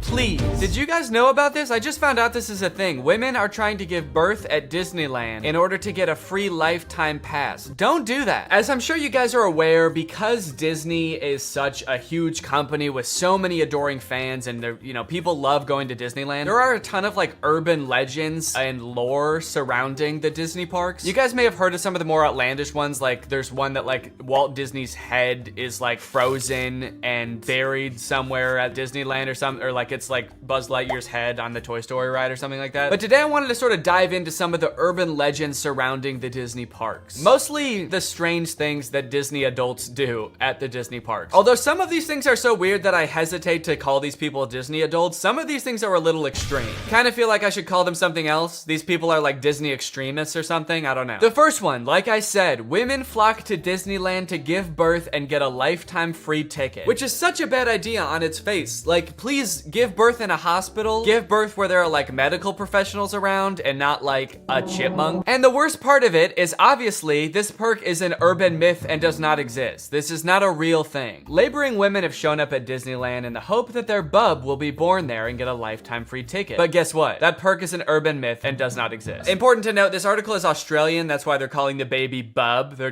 talking about a baby there. They're not talking about like a bottle of champagne or something. I'm going to Disneyland and giving birth to that bubbly dude, which is also what I call having a fart. I just gave birth to a bubbly. As a veteran of the pregnancy game, I know for sure that the journey to motherhood, okay, that's a weird way to say I've given birth before, or just that I am a mom. As a veteran to the pregnancy game. So you have kids, right? Me? Yep, yeah, that's right. I've done 3 tours of pregnancy. I've seen shit you cannot imagine. The pain, the screaming. Yeah, I've heard childbirth can be pretty tough. The innocent lives lost. Oh. What? The airstrikes. So many civilian casualties. Are we still talking about giving birth? Yes. Laboring women are racing to Disneyland's gates in hopes that if their baby is born there, they will secure their child a lifetime pass. Okay, so the article goes on to describe that there are people that have given birth at Disneyland before, and people have tried to replicate it and give birth at Disneyland, and they've gotten caught, and it hasn't gone well. I do feel like the article is over-exaggerating, though, saying that laboring women are racing to Disneyland's gates. Like, pregnant women have, like, the baby already coming out and they're shoving it back in, like running into Disneyland. There's just like a crowd of angry mothers-to-be banging on the gates in front of Disneyland. Let us in! We must release our spawn! Like making a break to the Pirates of the Caribbean ride to do a water birth. I just feel like they're exaggerating a little bit. I don't know if I would characterize it quite like that. So you're probably wondering how this rumor started. Like, did Disney ever at one point give a lifetime pass to someone whose baby was born at Disneyland? Well, I will let this TikTok explain that. Today in Disney history, the very first Disneyland baby was born. Rosa Salcedo gave birth to a 6-pound, 10-ounce baby girl on a bench on Main Street, USA, right outside of the Plaza Inn. Can you imagine visiting Disneyland as a family of 2 and coming out as a family of 3? Yeah, I can actually. But not because I'm gonna give birth. I'm gonna kidnap Donald Duck. You're my child now, Donald. The perfect happy family of 3. Husband, wife, and my uncle Donald Duck, who I've been holding at gunpoint for the past 16 years. There have been 4 babies born at Disneyland, and all of them have been girls, but only one has their own Disneyland birth certificate. So that might not have sounded significant, but that's actually how the rumor started. The first baby that was born there, Teresa, got a birth certificate that was just like a Disney birth certificate that says like, this is the first baby to ever be born at Disneyland. And I guess like word got out that this baby got some kind of special certificate, and then people just started assuming like, oh, that's a lifetime pass. That baby got a lifetime pass. And from that moment on, has just been a rumor that if you give birth at Disneyland, your baby gets a lifetime free pass. So honestly, if you're like that big of a Disney fan and you do this, you don't even get a lifetime pass. You still have to pay to go to Disneyland. It's just your baby that gets in for free. And I kind of feel like babies get in for free to Disneyland anyway. Is that true? Children under the age of 3 get in free to all 4 theme parks and 2 water parks at Disney World. There you go. You want your kid to get in free to Disneyland? A better conspiracy Disney would be just pretend they're 3 years old for their entire life. That shit could actually work. The article goes on to talk about a time where someone has tried to sneak in to give birth at Disneyland, and they hid in the bathroom while going into labor until I guess employees had to like assure her that her baby would not be getting a lifetime pass, and then she was like, oh, okay, fine, then I'll just go to the hospital. Once they assured her that she would not be receiving a lifetime passport, she came out and accepted the ambulance ride to Western Medical Center where her baby was born shortly thereafter. I don't know about you guys, but it kind of sounds like she failed the test. If you know anything about Disneyland, you know how well the cast members there, all of the employees, all the staff, all the people in costumes are trained to like respond to every circumstance. It sounds like you just entered the giving birth at Disneyland experience, and honestly, you didn't make it to the end where you get the prize. It also says that this discussion board, The Laughing Place, has some hilarious forum chats about this topic. So I guess other people have been like sharing stories about this happening on this forum, but when I clicked on it, it turns out that it doesn't exist anymore, which kind of sucks because I wanted to find out more times that this has happened, but honestly, it is probably for the best. Kind of sounds like they were talking about some pretty sick shit in there. You think you're gonna go to a Disney forum and see people talking about like, my favorite movie's Coco, but instead you see people talking about like, I'm gonna give birth inside of Pluto's house. I'm gonna go to Disneyland and get fucked by Goofy, and then Goofy's gonna be the father of my child, and I'm gonna give birth on It's a Small World. And I'm gonna make Elmer Fudd cut the umbilical cord. Is Elmer Fudd a Disney character? I actually don't think he is. But he's gonna be there anyway. And then me and my freak mutant, half goofy, half human child will both get lifetime passes. Free pass for life for my little freak. Passes or not, being born in Disneyland is a pretty cool claim. Yeah, I mean, I guess so. The way this is written, it kind of makes it sound like, so you might not get a free pass, but I don't know, it's worth a shot. You might want to do it anyway, just for shits. I've actually found a little bit of discussion about this on TikTok as well. Quick question, what's stopping me from giving birth in Disney World? Like in the Magic Kingdom, on a ride, in the Epcot ball? I think this TikTok in particular is a joke, but the comments under this TikTok are actually very interesting. I went into labor at Disney. They were not cool about it. And people like responded asking her to elaborate, and she goes on to detail her experience going into labor at Disney. And from her experience, it kind of sounds like the second anybody starts going into labor at Disney now because of this conspiracy, the entire staff immediately flips and like makes it their top priority to get you out of the park and like to a hospital to give birth. And I guess that sometimes they can be so rushed trying to get you out of the park that it comes off as rude, but obviously they're just like concerned for your health. They also don't want this rumor escalating of like people giving birth getting a free pass. And also it's just like people in sweaty mascot costumes trying to not deliver a baby because that's not their job. So sometimes I guess it comes off as rude. But the funny thing is, from this woman's entire explanation, it sounds like she didn't even know that this urban legend was a thing. So in her head, I guess she just like broke some unspoken rule at Disneyland that she had no idea about and made the entire staff of the happiest place on earth turn on her in an instant, which is so funny to me. Hello there, what can I get for you? Yeah, can I just get a medium root beer, please? Oh, great. Oh, great, another guy here to put his balls in the root beer. What? Hey everybody, this guy right here is about to pull out his big fat balls in front of everyone, in front of a bunch of children, and put his balls in a glass of root beer. Why would I do that? Don't play dumb. I'm not playing dumb. I am dumb in this situation. You've clearly heard that if you put your stupid fat balls— why do you keep calling them fat— in the root beer at Disneyland, you get to spend the night with Minnie Mouse. Oh, what the fuck? No, I just wanted some root beer. Is that true? No, it's an urban legend. But no matter how many times we tell people it's not true, we still get perverts like you coming to Disneyland, ordering root beer just so they can put their stupid— don't call them fat— balls in it!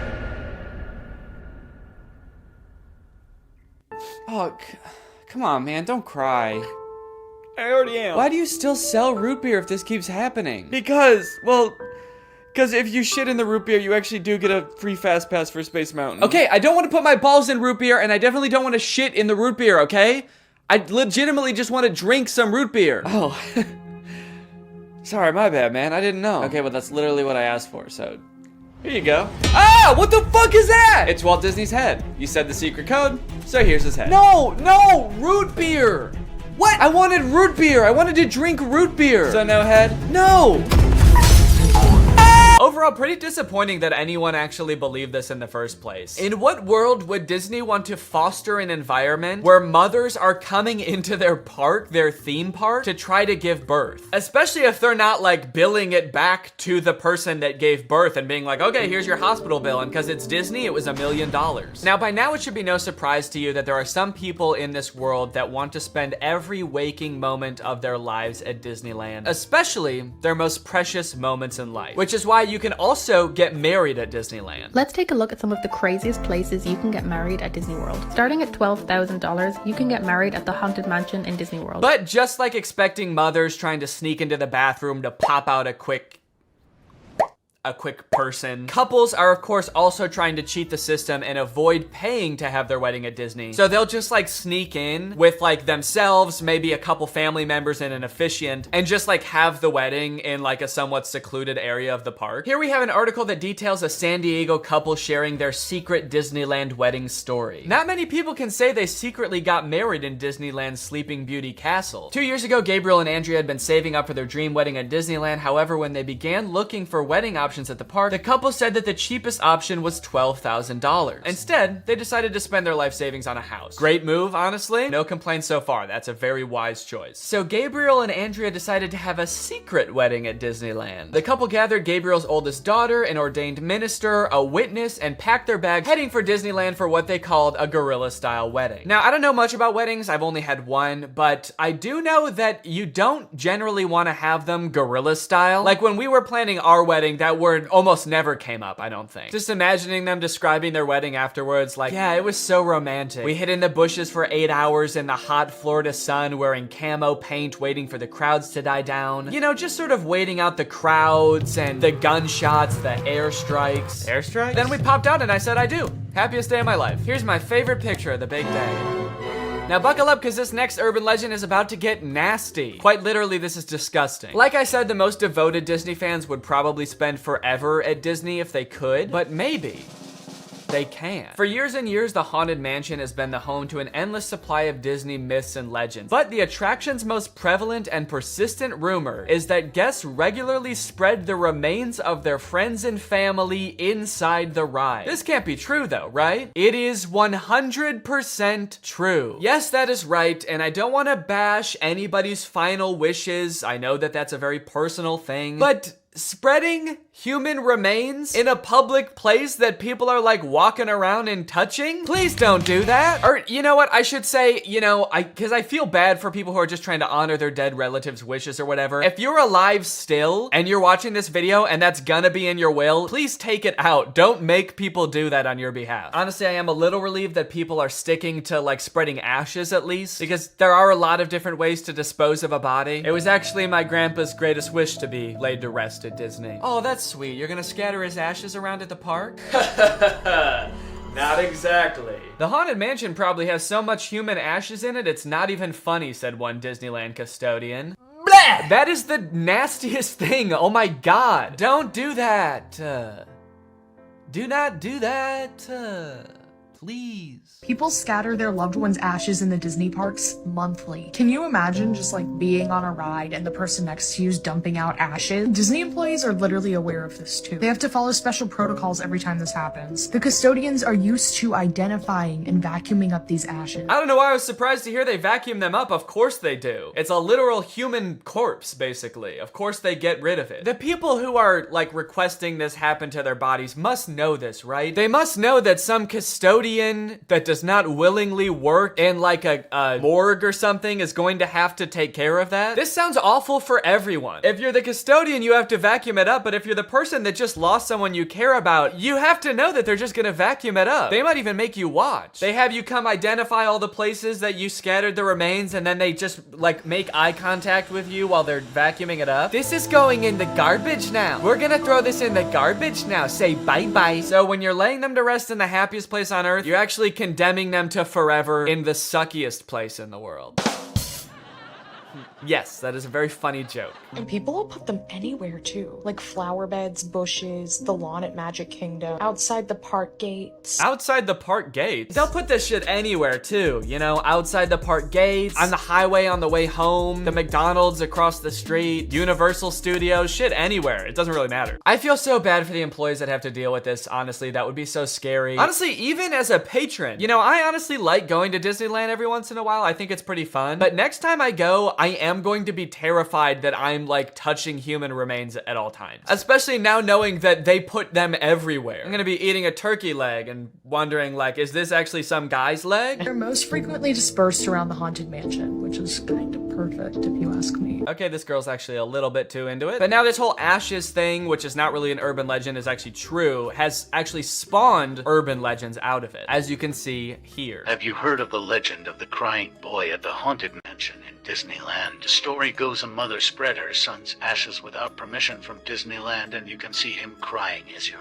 exiting the ride. Spooky. I wonder why he's crying. Maybe because his ashes are in a vacuum. Maybe because he was a little boy and his mom spread his ashes in the scariest ride at Disneyland. The mom was like, yeah, my son used to love this ride. Every time we would get on it, he would be screaming and crying and shaking because he was so happy and excited. So I decided this is the perfect place for him to spend the rest of eternity. In a rundown castle of pure terror. It's what my darling little boy would have wanted. All in all, it seems to me that Disney, this giant corporation that owns like every media property known to man, has their grubby little fingers wrapped around people a little bit too tightly. It's like you already have every movie and TV show. Do you really need people like begging to spend their entire lives at your theme park also? But even still, with people spreading their loved ones' ashes at Disney, people trying to give birth at Disney just to get free tickets, Disney is still trying their best to immerse you in their parks as much as possible to make you never want to leave. Recently, Disney opened up the Galactic Star Cruiser Hotel, which is a Star Wars hotel and experience. I think it's like a 2 or 3 day long experience where you are like in this hotel. There's like a story that you have to follow about shit going on around you. It seems very immersive, and to a pretty big Star Wars fan, honestly, it sounds pretty cool. But it is also $5,000, and instead of windows, your room has a screen that just shows a video of outer space playing. So, you know,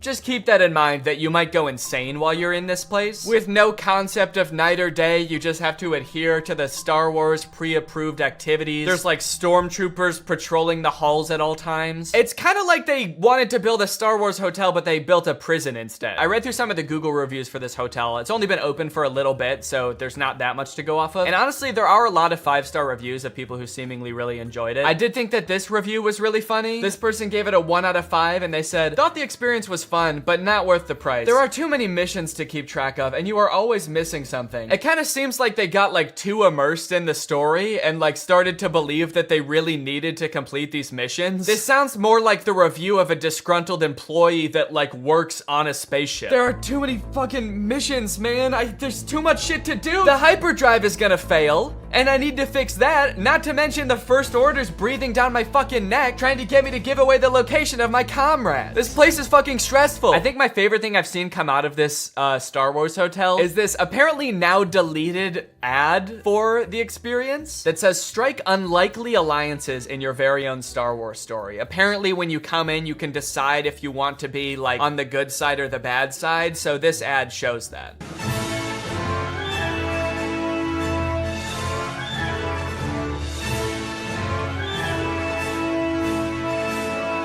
Holy shit, this place is metal, dude. This goes hard. It's crazy to me that you actually can choose to be on the side of like the evil intergalactic fascists, basically. You and your preteen daughter can don First Order uniforms and betray one of your favorite characters' trusts, Chewbacca, giving away his location and leading the First Order directly to him, who will take him away to be tortured and then eventually executed. It might be a little too immersive. It might be. We're gonna start hearing people come back and you're gonna be like, how was your trip? You went to the Star Wars hotel, right? And they'll be like, the guilt over my actions will haunt me forever.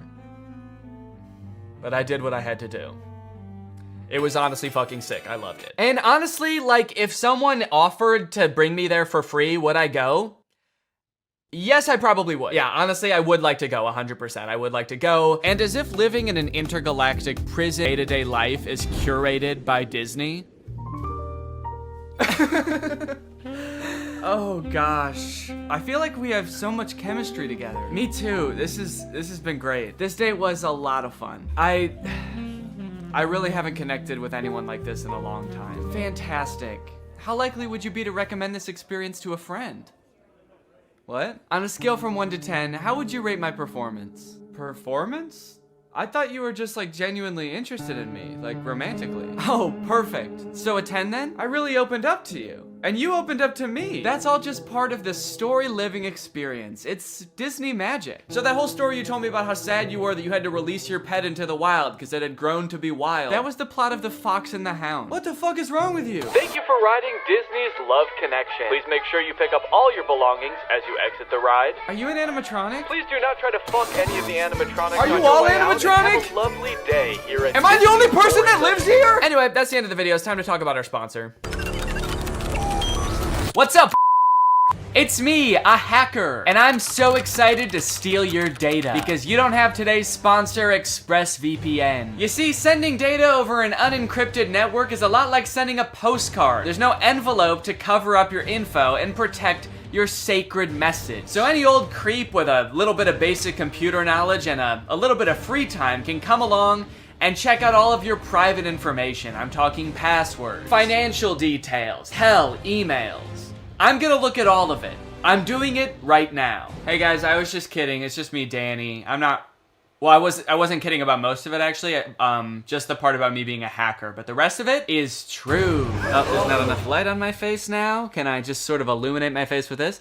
Luckily, today's sponsor, ExpressVPN, is here to help. Because ExpressVPN encrypts all of your network data with their best-in-class encryption. It would literally take a hacker using a supercomputer billions of years to crack this encryption. ExpressVPN has the fastest speeds out there. They've got 24/7 customer support, and ExpressVPN is extremely easy to use. You can fire it up and get connected with just one click. I've got ExpressVPN on every device that can have it, just to have a little bit of extra peace of mind when I'm out and about, especially on public Wi-Fi. So if you want to find out how you can get 3 months of ExpressVPN for free, then head on over to the link in the description. That's expressvpn.com/Danny Gonzalez. That's expressvpn.com/Danny Gonzalez. Thank you, ExpressVPN, so much for keeping us safe, but also sponsoring this video. Thank you to you guys for checking out ExpressVPN. When you click on the link, it really helps to support my channel, so thank you for that.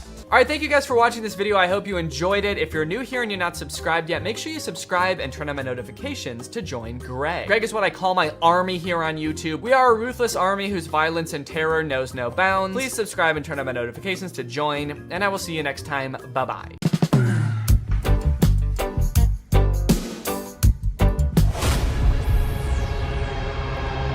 Drew?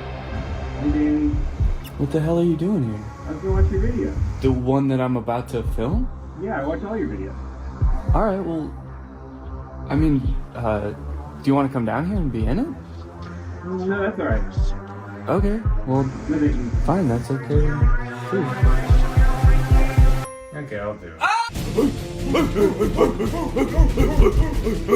What's up, Greg? Welcome back to my YouTube channel here on youtube.gov. I'm here today, as you can see, with a very special guest. Can't wait to see who the special guest is. I'm just kidding, guys. Or Danny? Danny, the camera's over there. You can want to look at the camera right there. No blinking. No blinking. It's disrespectful.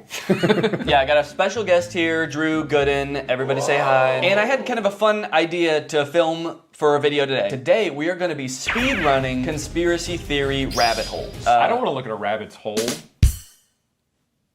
Can we start the video over? I don't want to look at a rabbit's hole. I want to look at a rabbit's dick. Yeah. Well, I'll look at the hole if it's attached to the dick. Mm-hmm. But not any other. Are we washed? Before Drew got here, I created a brand new Instagram account with no algorithm, and I also created a brand new YouTube account with no algorithm. And what we're gonna do is we're just gonna type in a conspiracy theory into the search bar and see what reels Instagram gives us, see what videos YouTube gives us, and we're just gonna try to keep getting more and more crazy ones for that conspiracy until we reach maximum conspiracy, and then we'll be radicalized. Yeah, that's kind of the goal today, is to get radicalized and kind of like have completely different different beliefs after the video than we do right now. So I think it'll be tough to know exactly when we've reached maximum conspiracy for each theory, but I'm thinking somewhere along the lines we'll feel like we're ready to assassinate a senator or something like that. Yeah, usually at that point it's probably time to assassinate a senator. That's usually how I know it's time to assassinate. Yeah, once I want to.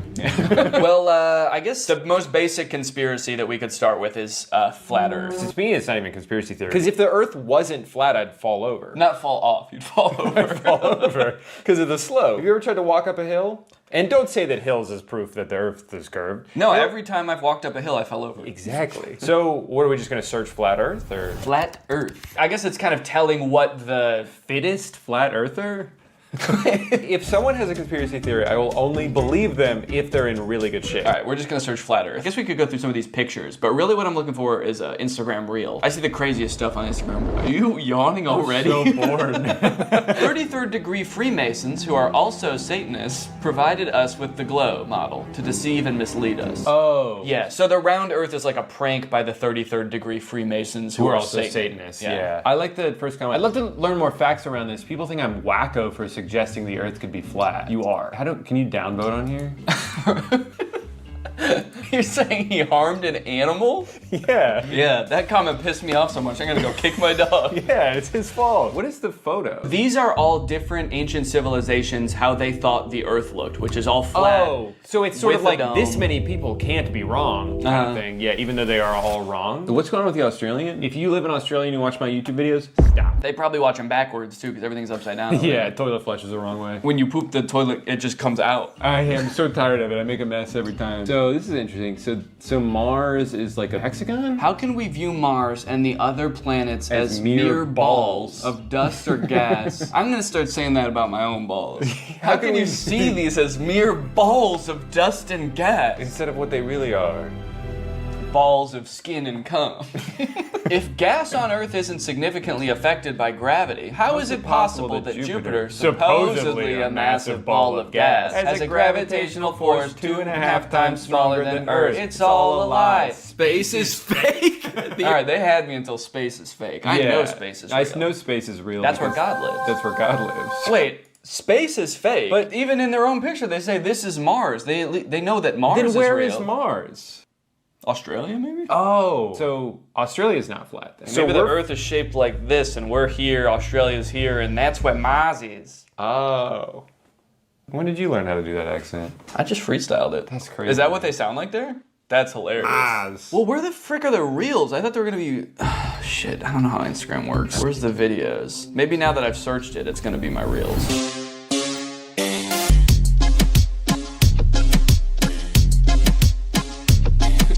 Just a quick cut to that. Checkmate, round earthers. If the Earth was round, I'd be falling over. Let's go on YouTube. Yeah, maybe we should go on YouTube. Yeah, I think the problem is that everyone's just so normal on Instagram. There aren't any like weird freaks. So I think we probably need to switch to YouTube because there's a lot more weird freaks on there. We would know.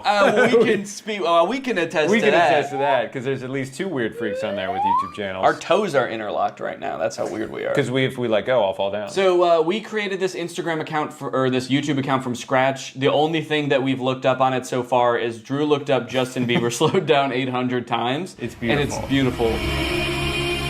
And we also listened to Sneaker Night by Vanessa Hudgens. Yeah, that was also my idea. So the results might be a little bit skewed towards Vanessa Hudgens' Sneaker Night. Mm-hmm. That's not like part of the conspiracy. That's my own mistake. I messed up. But from here on out, we're not going to influence it anymore in any way at all.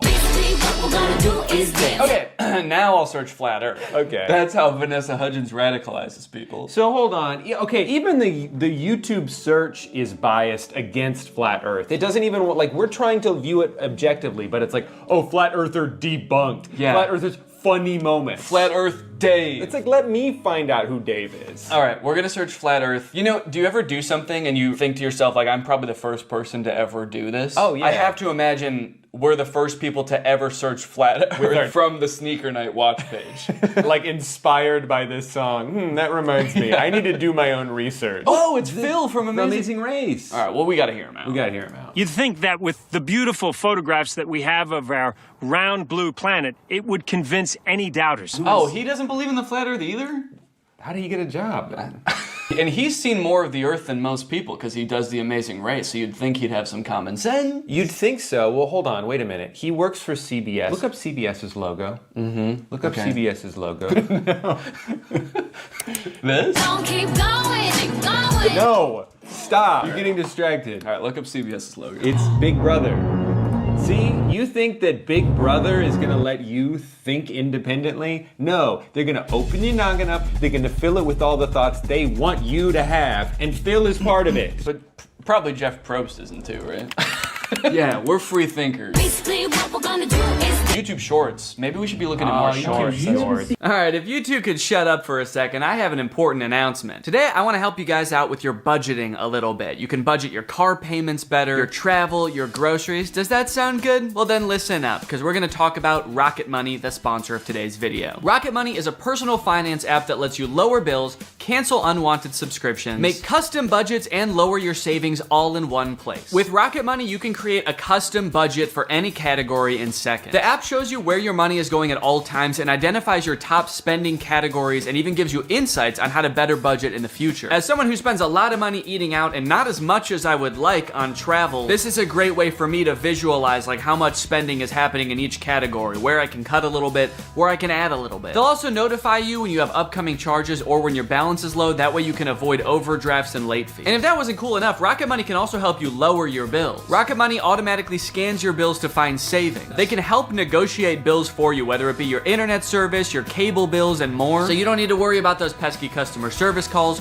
Rocket Money's gonna get in there for you and negotiate the best possible rate for you. This is great for me personally because I am notoriously bad at looking for deals. I don't like to haggle. I don't like to negotiate, so the fact that this is built into the app makes it so much easier for me to know that I'm getting a good deal. So to save more and spend less, join the over 5 million members using Rocket Money today. Go to rocketmoney.com/Danny or use the link in the description to get started for free. Flat earthers, or some of them, believe that beyond the ice wall is this other world. I feel like that outer world thing, I've heard of this, but I've only heard of it recently. I wonder if that's like a new lore that just dropped, because I thought that the ice shelf was supposed to be the end, and then they were like, no, not only that, we know about Acton. And then there's another wall around here, and then Osiris is out on the outside. Do you think the Flat Earth conventions are just people trying to one-up each other with the amount of knowledge they know about the outer ring? Oh, you think this is the last ice wall? There's one more. Nope, there's actually 2 more. There's actually 3 more, and at that one, it loops back around and you're here again. That's more interesting than the Earth being flat, is that if you just keep going,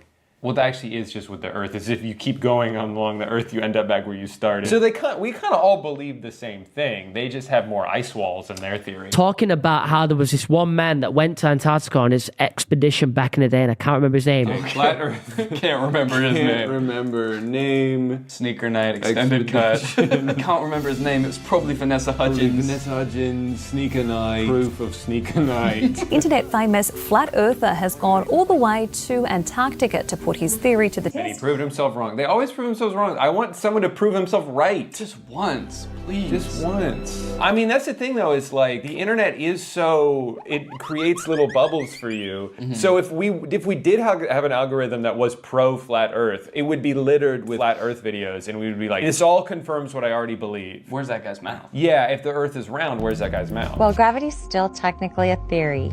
We know that there's an up and a down. As far as Coriolis, I was in the military and I've shot weapons and... She's just threatening him.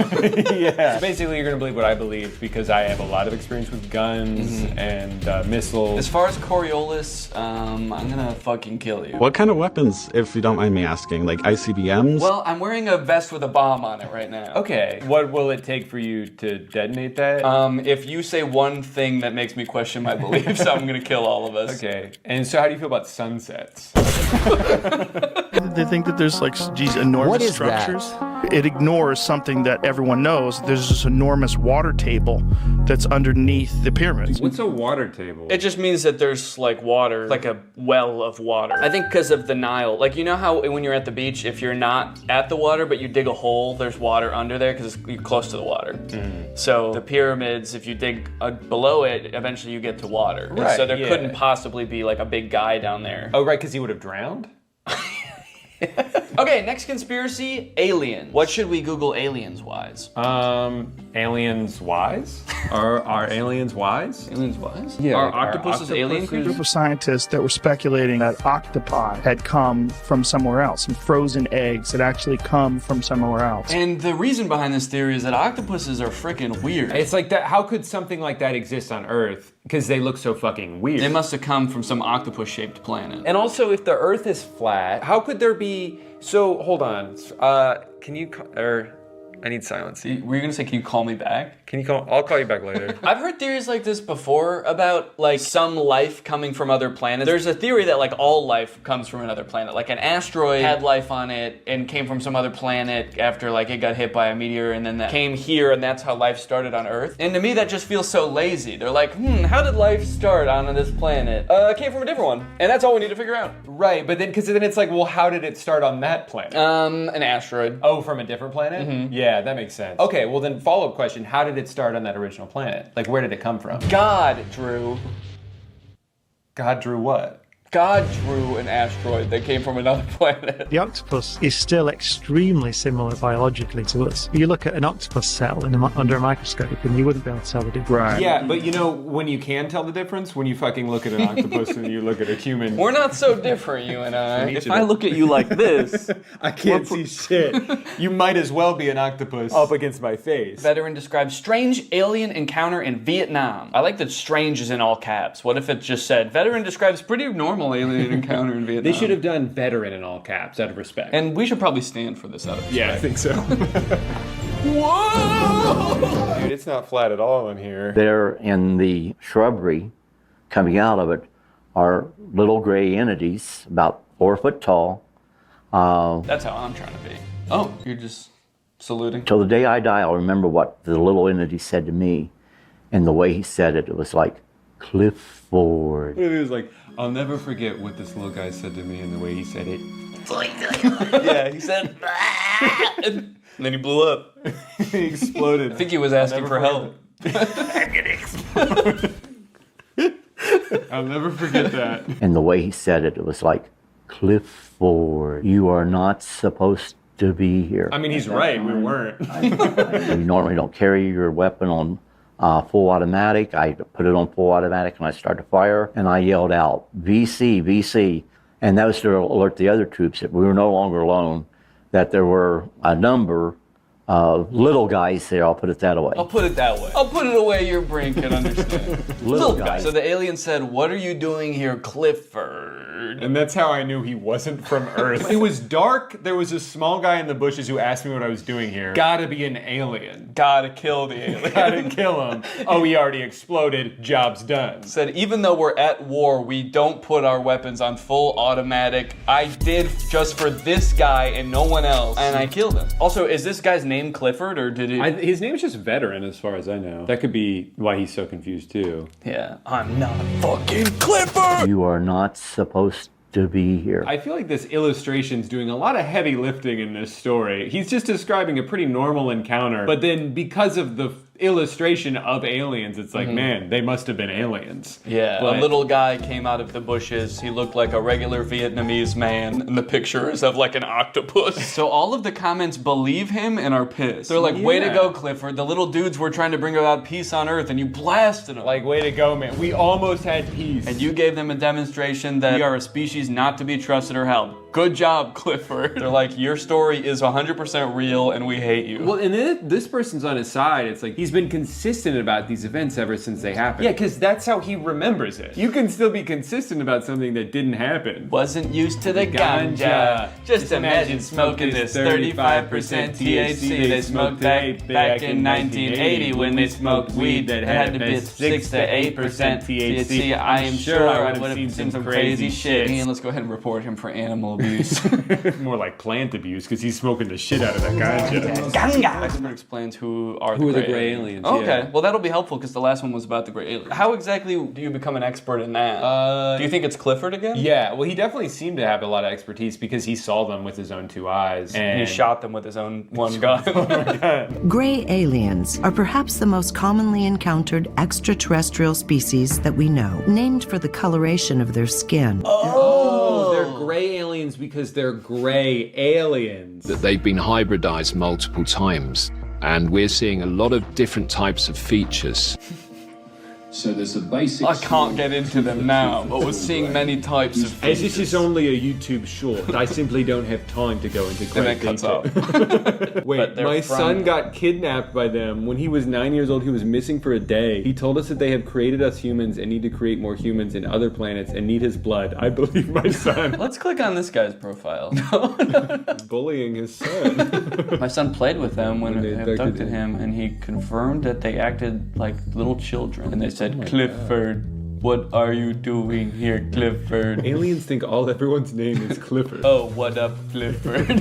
Welcome back, Clifford. I think every human they see is the same human that they just saw. Good, you look very different today, Clifford. What a strange planet only inhabited by one man named Clifford. Who changes shape every day. Don't shoot me again, Clifford. Your bullets have no effect on my robot body. But they have extreme effects on my feelings, Clifford. It's the intention that hurts. As my son has mentioned, when he was inside the ship... As my son has mentioned countless times, my son, who's an expert, 9 years old, got abducted. It's a computer-based reality which they created long ago, and many souls were kidnapped and then put inside these machine bodies, so they used what is known as spiritual necessity. Do you think this guy's ever done drugs?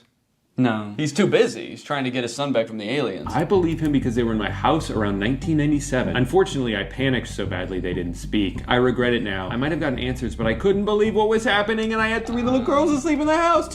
Two of mine and one of my best friend. Huh? Wait, I had 3 little girls in the house, 2 of mine and one of my best friend? I think his best friend was a little girl. Yeah, my daughters were hanging out with my little girl best friend. They have so much in common because they're the same age. And when the aliens came in, I panicked. Because I didn't want them to wake up, my best friend. So yeah, I guess aliens, the little gray guys, must be very shy. Because if you panic a little bit, they're like, oh, sorry, Clifford. We'll come back later, Clifford. We have to go now. We are gray. So now it's just these two talking to each other. Yeah, what, did they visit you again? They told my son that they will come again, but they didn't come anymore. He saw a tall man with blonde hair. Okay, wait, hold on. So the story is falling apart a little bit. He's like, yeah, he saw all aliens. And it's like, okay, well, there was one blonde guy. One guy with blonde hair. And I guess some of the aliens they kind of looked like they had regular hair on their head. They had regular Vietnamese hair, and they were just short little guys. Speaking Vietnamese, I couldn't understand a word they were saying. It was like some sort of foreign language to me. I shot him. My bullets did have an effect on them. I'm writing this from jail. Your son is wrong. At least mostly. I can confirm there was a tall blonde guy. Wait, also report encountering tall, chalk-white, blonde-haired, blue-eyed, barefoot.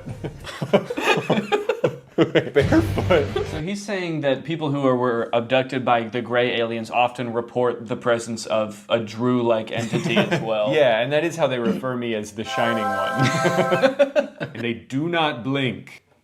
But I don't know, I blink. What was it that you said to me when I started recording this video? No blinking, it's disrespectful. No blinking, it's disrespectful. I have to go. I've been found out. I never should have agreed to do a conspiracy video with you. It was only a matter of time. Yeah. Channeling Bashar has definitely changed my life in profound ways. Now, again, not everyone has to believe that Bashar is real. That's good. Yeah, that really works out for him, whether you believe me or not. That's the great thing about being crazy, is that you can believe whatever you want, and even if other people don't believe it. Even if it makes no sense, it doesn't matter to you. So he delivers information, which he sometimes calls an instruction manual or the formula. And when people follow it as precisely as possible, with an open mind. That's such a great caveat to say that if they follow it closely with an open mind, then it will work. Because if it doesn't work for someone, he would just say, well, your mind just wasn't open enough. You clearly had some reservations about it. And that's the only reason it didn't work. And Bashar could tell. Yeah, he's very skeptical with people. How to channel Bashar. So it looks like there's only one person in the world who even thinks Bashar is real. Shirts. He has one shirt, but it changes colors when he channels Bashar. Would we go insane if we saw a video of Bashar? That's a great question. I was wondering if we would go insane if we saw a video of you. Of you? Oh, he's channeling Bashar. So I think Bashar is speaking through him. It depends on the mechanism used to capture the image. I mean, I have to imagine that there is some pre-existing lore about Bashar that if you were to see his face, you would go insane, and that's why he has to be channeled through people. Right. And so that's why she's asking this question. I like to imagine that she just came up with this out of nowhere off the top of her head. Hey, I really love everything you're preaching here today. I just want to know, like, would someone go fucking crazy if they saw Bashar in real life? And he's just like, no. Depends. It depends on if they have an open mind or not. Also, BasharStore.com. Yeah, that's where you can buy Bashar. Okay. I didn't think that this guy was like grifting at all before, but now I'm a little worried. Oh. Do you want to go back to 2011? How about 2003? How about 2000 through 2003? RSVP to Bashar? Yeah, the session looks like it's taking place about a month after September 11th. Unrelated. So I have to stream him channeling Bashar? I feel like I should be able to just channel Bashar myself. No, I think you're going to need to do it through a Bashar expert. I definitely feel like he needs... About 500 grand. We could do. Yeah, do you think 500? There's greatest tech flops. Starting with... the Humane AI pin. I did a video on the AI pin when it was announced months ago as this sort of AI-powered phone replacing device that you wear on your shirt. And look, personally, I'm all for rethinking the form factor of the smartphone to make it less distracting while still maintaining all of the functionality, but unfortunately, the AI pin did the opposite of both of those things. In the demos on their own product announcement, it was screwing up hard. It was messing up facts. It also seemed super difficult to use. And it seemed like they were being intentionally vague about what the thing even did in the first place. It's a standalone device and software platform. It seemed like the type of thing that literally only a sucker could buy. But that turned out not to be true because I bought one. I ordered this thing in like February and then didn't hear from them for a few months until April, when I got an email alerting me that it was time to set up my account. And boy, was I excited. So I'm gonna be honest, I kind of forgot that I bought this, but now my AI pin is ready to be personalized, apparently. Before we can ship you your AI pin, you will need to complete a few quick steps. So I have to set it up before they're even gonna send it to me? Kind of feels like they're calling my bluff. You don't really want this thing. How committed are you to the AI pin? Will you set it up before we even ship it to you? You probably won't configure your Humane subscription, set up your AI pin passcode, and add contacts. And honestly, I don't really want to do those things, but I guess they're not going to send it to me unless I do. It's time to set up your AI pin. There comes a time in every young man's life where he has to set up his AI pin. It's a rite of passage. Oh, that's fun. Woo! Is this it? Am I setting it up? Get a little over here, a little over here. It turns out that in addition to the $700 I spent on this thing, I also had to pay $24 a month to access features like the wireless network, cloud storage, and AI services, which in layman's terms are all of the things that the pin does. Luckily, the first 3 months of this service are free, so I probably will never have to actually pay for it. Set up your passcode. Okay, could you guys not look? I'm about to type in my secure passcode. Okay. Your passcode is easy to guess. Consider setting a more secure passcode. Yeah, but could it be so simple that it's actually, you would never guess it? All right, I'll change it. How is that easy to guess? It's my birthday. I guess does it know my birthday? Do you know my birthday? Fun fact, I actually didn't know this before recording this video, but it turns out almost every single combination of 4 numbers is easy to guess. How is that easy to guess? But eventually, I reached into the dark recesses of my mind and came up with a number combination so random, so, quite frankly, disgusting, that no one, not even God, not even me later in this video, will be able to guess it. Okay, well, let me write this down somewhere so that I don't forget it. Already using my phone for something because I don't have the pin yet, so I have to use the phone to remember the passcode to the thing that is gonna replace my phone. Connect your services. Oh, cool, I can connect my Google Photo and Title services, which I have both. And just like that, I was done. I have solved Humane's riddles, and now they have to send me my prize. All right, well, I guess the next time you see me, I'm gonna have the AI pin in my possession. It might even be right here. Okay, we'll see if I remember to do that transition. I don't remember the transition I was gonna do, so don't ask. At first I was pretty surprised by how big the box was. I thought that I had just ordered a little tiny pin, but I guess it comes with a bunch of accessories, like a sticker that just says Humane. Cool! But you guys don't care about all that. You guys just wanna see the pin. And my God, she was beautiful. What? Oh shit, okay, That's my bad. No, I thought that it was gonna be attached in there more securely. Come on, Danny, you dunce! But a dunce who was about to become half dunce and half machine. Oh! In order to start using the pin, I had to unlock it with my passcode, which was explained to me via the laser ink display and an extremely coherent AI voice. To enter your pass, tap the touchpad, push, and then pull your hand out to get started. Then raise it if you don't see the laser ink display. Okay, this is kind of crazy though. Look at it. Look at this. This is like the weirdest way to type in a number ever. I'm gonna do my passcode now. Wrong. I forgot what my passcode was. Incorrect passcode? What would I have made my passcode? I forgot that I made a passcode. I forgot that I wrote the passcode down in my phone. I tried to click forgot passcode and it told me to go to this website to change it. But somehow, in order to do that, you need to know your existing passcode. Luckily, I recorded me making the passcode so I could go back and watch the screen recording of me doing it. If I was not a YouTuber recording a video about this product, I think I would be locked out forever. Come on, come on, come on, please. Yes, yes, welcome Danny. All right. After months of waiting, I was in. Now it's time to see what this device is capable of. What is my name? Your name is not currently known. Please provide it if you would like it to be remembered. Actually, what's a cool kind of techno cyber sounding name that you could call me instead? Creating name. How about Neon Vortex?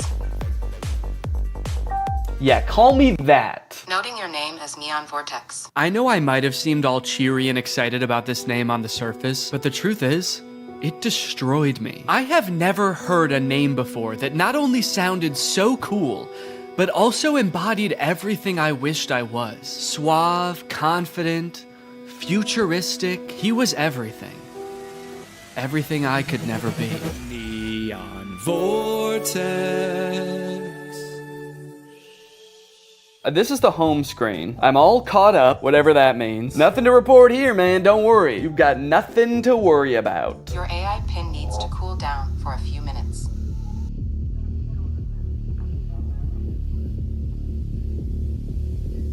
What? Yeah, so apparently it does that.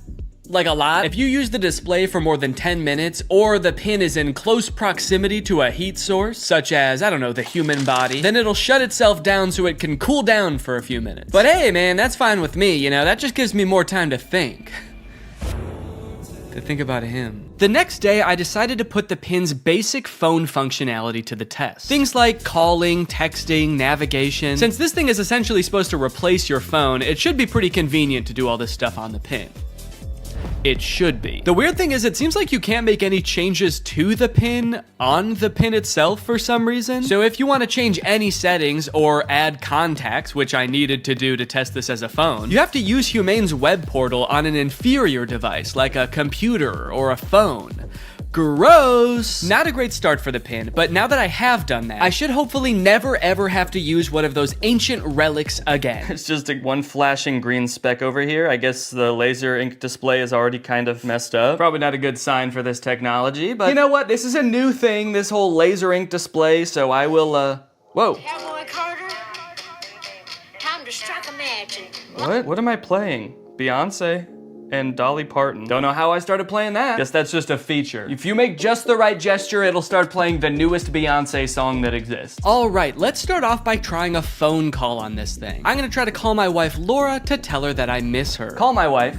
I'm sorry, I couldn't find a contact for my wife. Okay, fair enough. It doesn't know who my wife is, so I'll just tell it. If I tell you who my wife is, will you remember? Your AI pin can remember who your wife is if you provide the information. Excellent. So I told it, my wife's name is Laura. Please remember this. It's very important to me. Updating memory.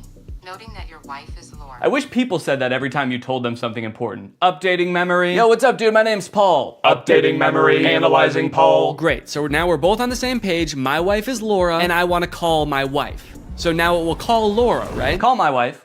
Multiple matching contacts. Which one do you mean? Laura Fuexlow or Claire?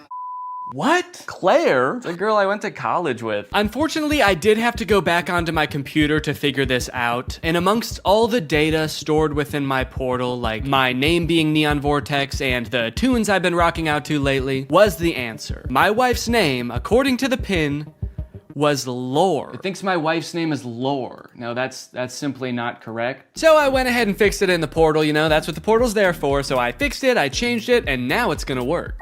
Call my wife. There are multiple matching contacts. Which one do you mean? Oh my god. Call Laura Fuchel. I'm sorry. I couldn't find a contact for Laura Fuchel. How?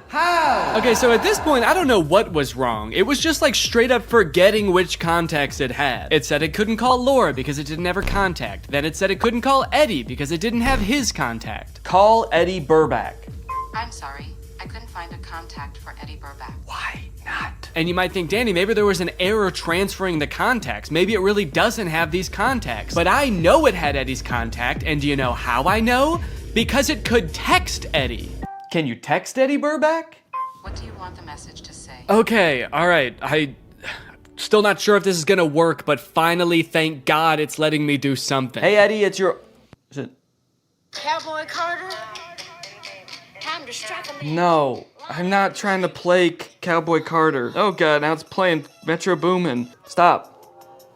Anyway, eventually I sent the text to Eddie. It worked. I didn't have any way to know it worked because there's no screen on this device. You can't see what the message you sent said or anything. So I guess you just gotta hope and pray it goes through and accurately transcribes what you said to it, which frankly I am not confident in after the whole lore debacle.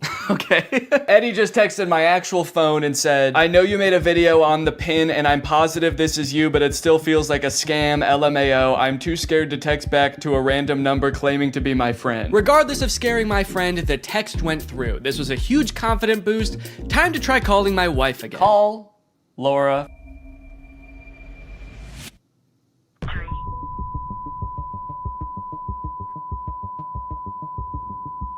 What? What is... Has been recorded. Record your message after the tone. Oh, whoa. Simply hang No, up no. when done. Or for delivery Hang up. options, press the pound sign. I don't want to play like that. I don't want to play Metro Boomin. Hang up. Am I still recording a message? Cancel. I've been on the phone with her for a minute. Hang up.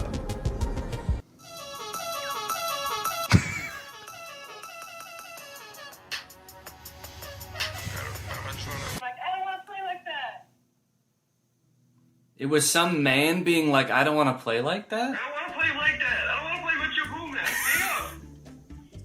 Am I still recording a message? Okay, well, yeah, I'd say that was a success. I'd seen a few demos online of Humane's GPS navigation solution. And while it did seem kind of annoying to have to hold your hand up like this the entire time, it seemed pretty doable. As long as they stuck to this, it didn't do anything crazy like, I don't know, going in a completely different direction and making it borderline unusable. So to test it for myself, I drove to a part of town I don't know very well, about a mile away from the nearest Smoothie King with hopes of the pin guiding me to a delicious, delectable treat. Navigate to Smoothie King?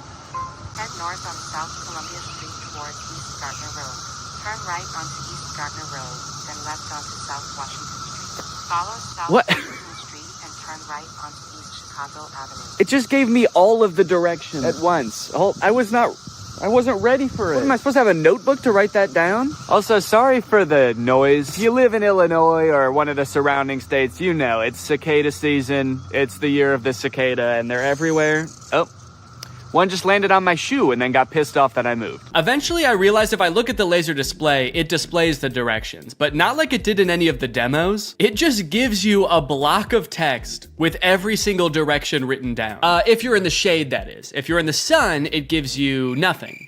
Can't see anything. I was very confused by this and thought surely this could not be right. What happened to all those demos? So just to be sure I wasn't missing something, I asked it again, and this time I got an even stranger response. Directions to Smoothie King. For accurate and up-to-date directions, consider using a map service like Google Maps or a GPS navigation. What? Can you give me step-by-step walking instructions to the Smoothie King? For step-by-step walking directions, it's best to use a navigation app like Google Maps for the most accurate and up-to-date route. I thought you had navigation instructions. What? So now not only was it forgetting things that it could do in the demo, it was also forgetting that it just moments earlier had given me step-by-step instructions. This thing was regressing at a rapid rate, and if I ever wanted to get to Smoothie King, I was just gonna have to use the directions on my hand and go. Okay, well, I guess I'm just gonna use those written out directions, which start with head south on this road, Columbia Street. And I actually don't know which way is south, so I guess I just have to use the sun to try to figure that out. So the sun is directly overhead. What does that mean? Okay, while I'm walking aimlessly, I just got a text from Laura. So I'm gonna use a feature that I've seen them use in the demos where you tell it to catch me up on all my notifications. Tell me what I missed. And it's supposed to like summarize all your notifications. Since I just have one, I assume it's just gonna tell me what Laura said. Can you catch me up? Your message to Laura Fuexflow says, can you catch me up? Okay to send? No, I want you to tell me what Laura said. What did she say? Can you tell me what she said? Finding Laura. Finding Laura? Laura asked, okay, hello, what we thinking about lunch? Oh no, guys. I told Laura that I was having a smoothie for lunch, and now she's saying that she wants a smoothie for lunch too, and I didn't have the heart to tell her that I was just meandering aimlessly down the street with no clear end in sight. And I told her I would get her one, which means I'm on a time crunch now. So that's when I had to kick it into high gear. Walking under the beating sun, through a sea of cicada corpses, I trudged, and I trudged. Then I realized I had been walking the wrong way for 10 minutes, so I trudged the other way. And after about 35 minutes, I finally made it. I got my smoothies. Let's go. Let's go. Take a picture of my smoothies.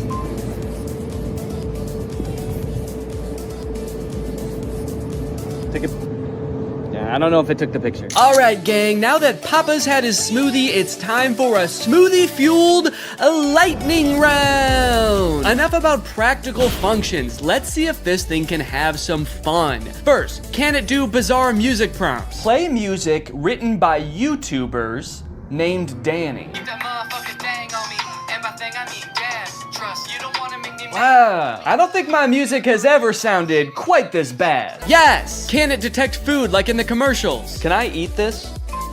Yes, you can eat the mandarin orange. Yes! Unless it's a tomato and you hold it so I can't see the stem, in which case it thinks it's a red ball. It's a red ball. No, you cannot eat it. Oh, what are you, my mother? I'm eating the red ball. Not safe to eat the red ball. Please reconsider. Can it prevent me from eating too much salt? No, you cannot eat the salt directly.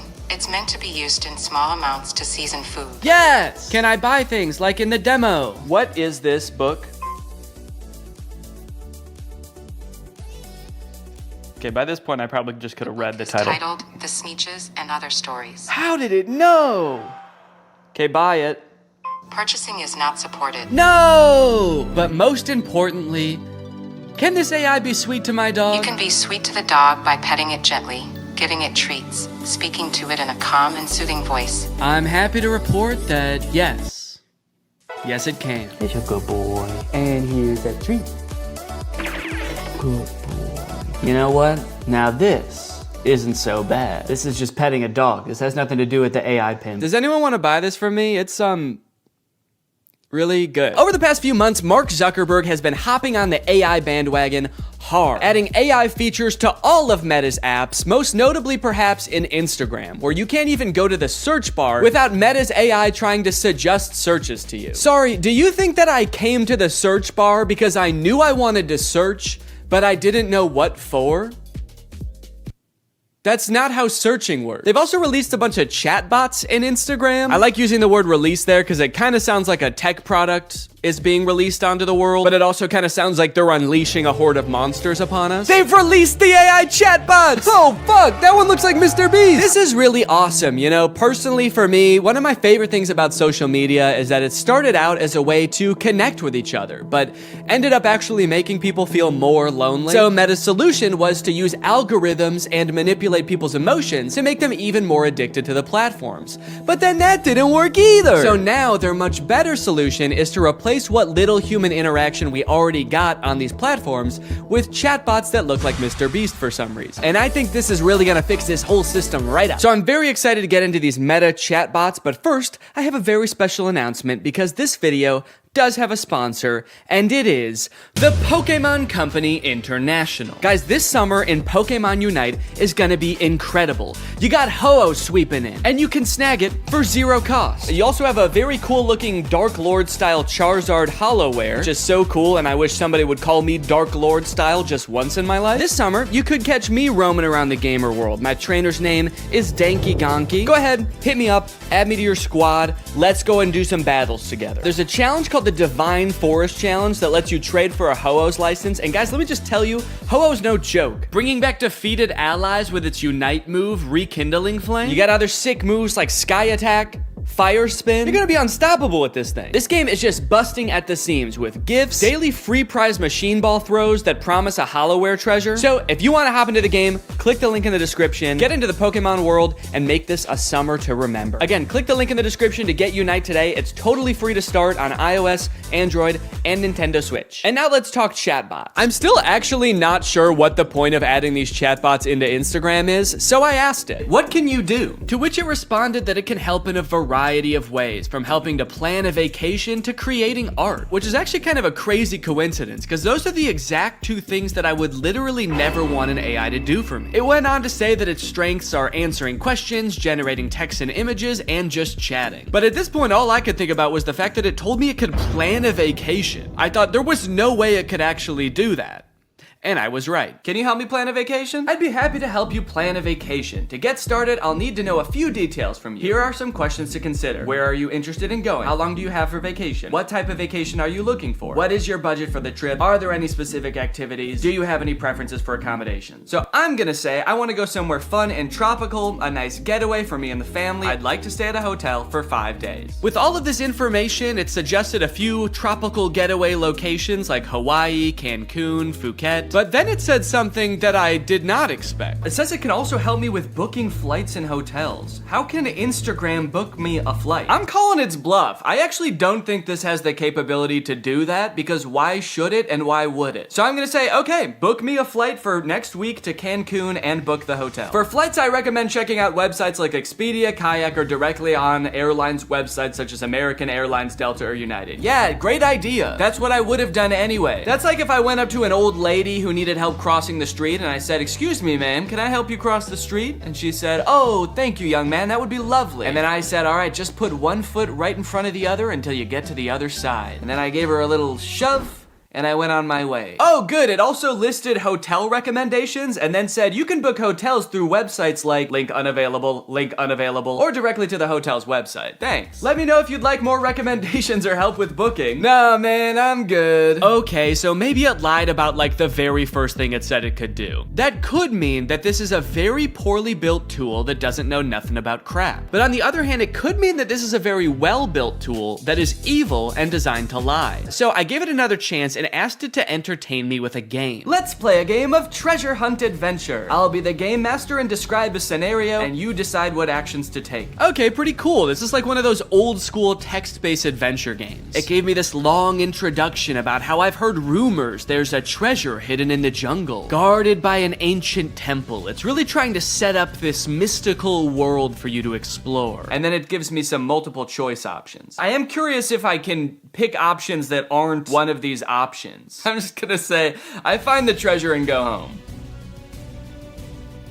It's really thinking about this one. It's like, what no, you can't do that. Congratulations, you've reached the treasure. Dang, dude, this game was easy. Would you like to play again or try a different game? No thanks, that was too easy. But it's not just the meta AI. That's not the only AI on Instagram you can talk to. Because a few months ago, Instagram licensed the likeness of a bunch of celebrities like Mr. Beast, Paris Hilton, Tom Brady, so they could make these AI influencers that just have the same face as these celebrities. So here's the Instagram profile for Comedy Zach. He looks exactly like Mr. Beast, but his name is Zach, and he's an AI managed by Meta. He says, "Message me to get roasted." Then you've got Brew, who is Tom Brady, but instead of a football player, he's a sports-obsessed trash talker. Step into the brew zone and prepare to have your sports takes flame roasted. Wait, why do both of them roast you? Why are both of them mean? This AI gives fans a chance to talk to their favorite celebrities, and just like they would be in real life, these AIs are mean. They don't have time for you. So you can message these characters, but then they also post occasionally. I think these are all just AI generated images. So I guess Zach is supposed to be some kind of Instagram comedian. He posts funny things like this burger with googly eyes. Pretty funny, dude. This is peak Instagram comedy. He posted this picture, unleashing my inner beast one cannonball at a time. I think this is supposed to be him, but that's definitely not Mr. Beast. It's like AI generated Mr. Beast. I went to send Zach a DM, but before I could think of what to say, I noticed that he had already DM'd me. Hey, I'm Zach, the big brother here for the jokes, the banter,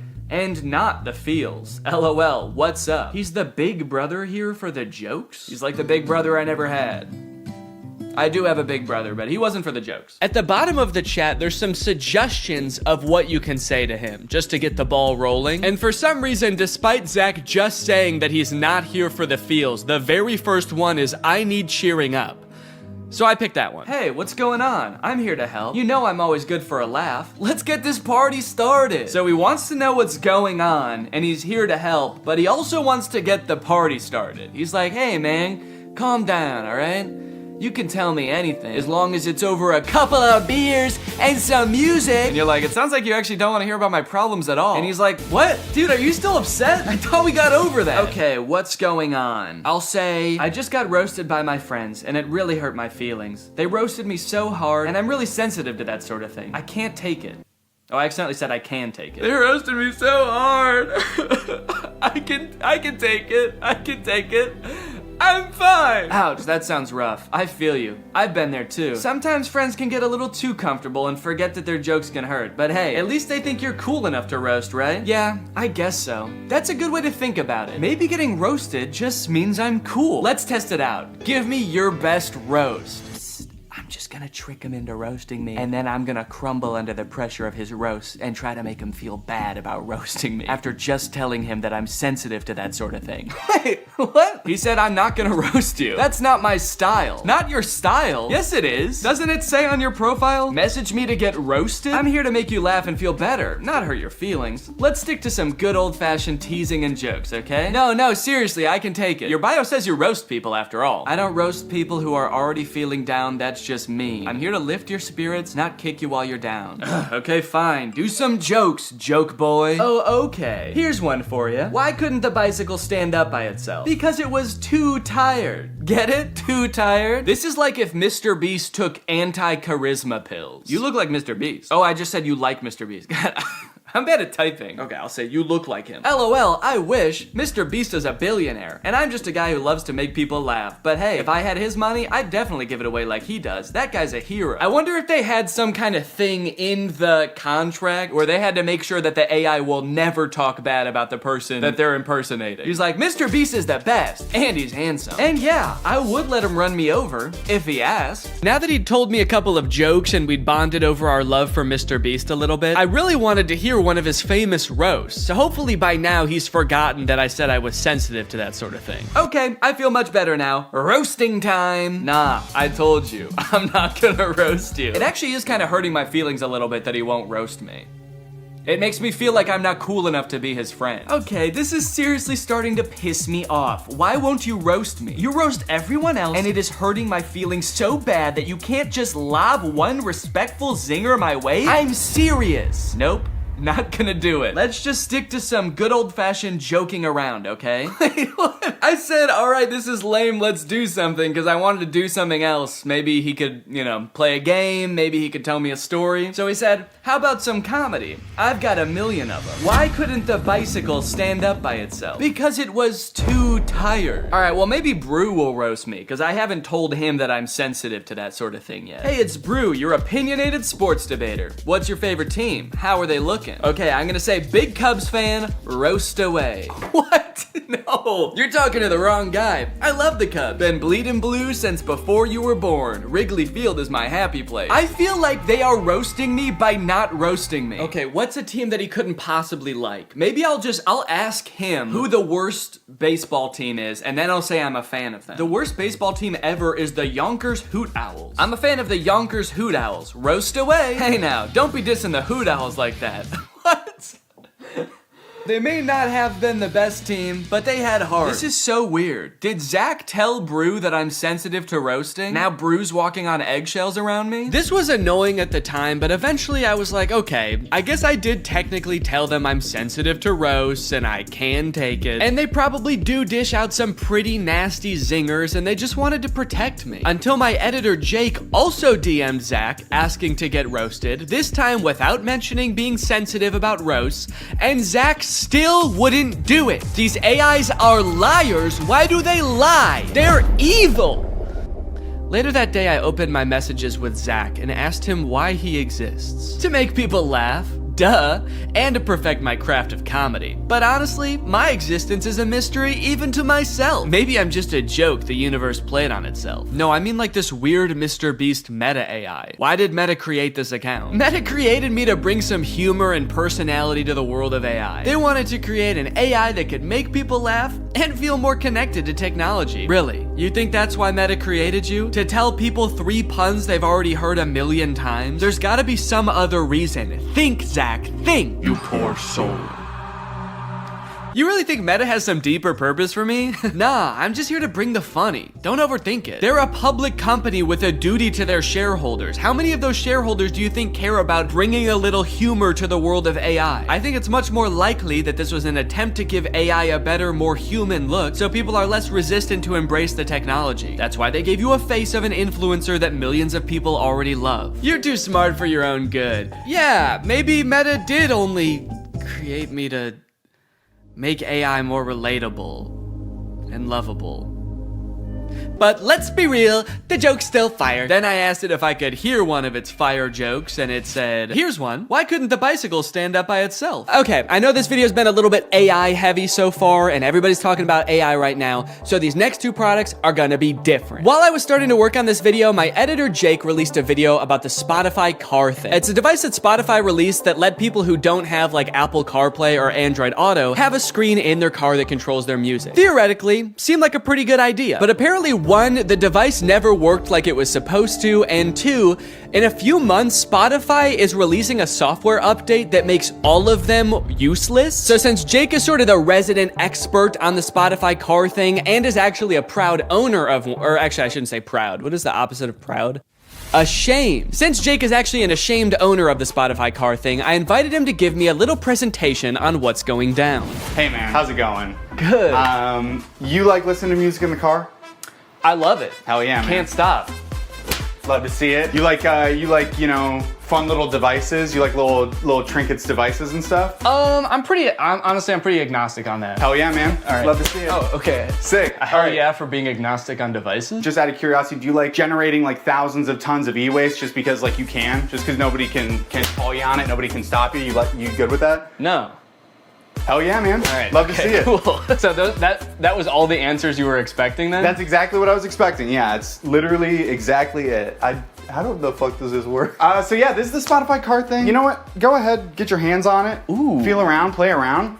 Show it to 0. So this is the Spotify car thing. First introduced in 2021. It's Spotify's premier hardware device for listening to music in your car. It boasts many impressive features, such as that big knob that you can turn to adjust volume. I like it. There's a whole screen that's not on right now. You'll see that in a minute. It's just a neat little device, and it's also, in my opinion, one of the worst things ever made. Let's go ahead, let's talk about how this came to be, talk about the timeline. In 2021, you had the announcement parentheses good. That is when Spotify said, we're making one of these things. It's gonna be a car device. You'll finally be able to listen to music in your car, something never before thought possible. Yes. You know, people were pretty excited about it, actually. Like, Spotify CEO said after they announced it that 2 million people signed up for like the wait list. Oh, wow. For it, which I was surprised by. I didn't think anybody knew about this except for me. You thought this was the only one that existed. Yeah, they kind of led me to believe that I was special because of this. So this is potentially one of the most important events in the timeline. This is me buying my car thing. Okay. I bought this in 2022 and it became available to the public. And yeah, what's up? It looks like right after you buy it, there's another event like very shortly afterwards that says, oh no. Yeah, this was an interesting moment in my life personally, where I realized I had spent $85 on a device that pretty much does nothing. So it doesn't do anything right now. Doesn't do anything right now, and that's not that different from when it was plugged in and working in my car. So how did you play music in your car before this thing? I plugged my phone in through like 5 adapters and then like fought with the cassette tape adapter because it was really finicky. It was a very unelegant system. So I was excited for like a tech company to create a sleek product that was going to solve my problem. That's what they do best, baby. That's what they do best. Then I got it and I set it up and I realized that's actually not how it works at all.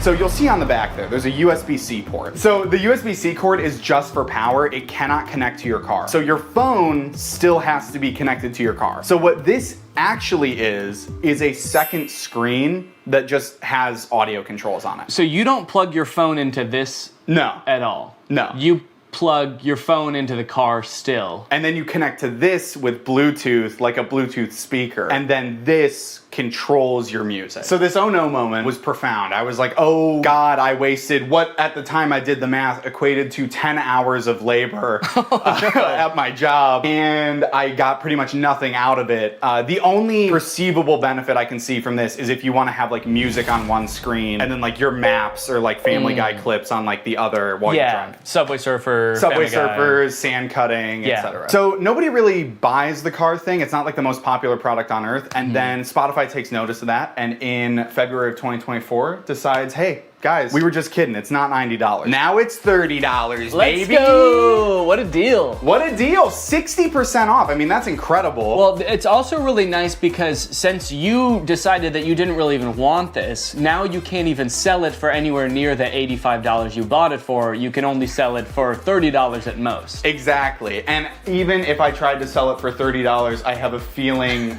I would not be able to sell it. And I'm definitely not going to be able to sell it now because of announcement parentheses not good made 3 months after that sale, where every car thing that was purchased in this sale, when I bought it, whenever, will no longer work as of December 9th this year. As of December 9th, 2024, car thing will be discontinued and will stop operating. They're gonna flip a switch at their headquarters and generate as much e-waste as possible in like 1 minute. I like that the headline, or what Spotify said is, we're switching gears. Like they're going from like first gear to second gear, but in this case they're going from like drive to the car blows up. They did issue refunds. This is something that I didn't know about when I made my video about this, so I wanted to bring it up here. If anybody listening has a car thing at home, or if you have secretly had a car thing this whole time.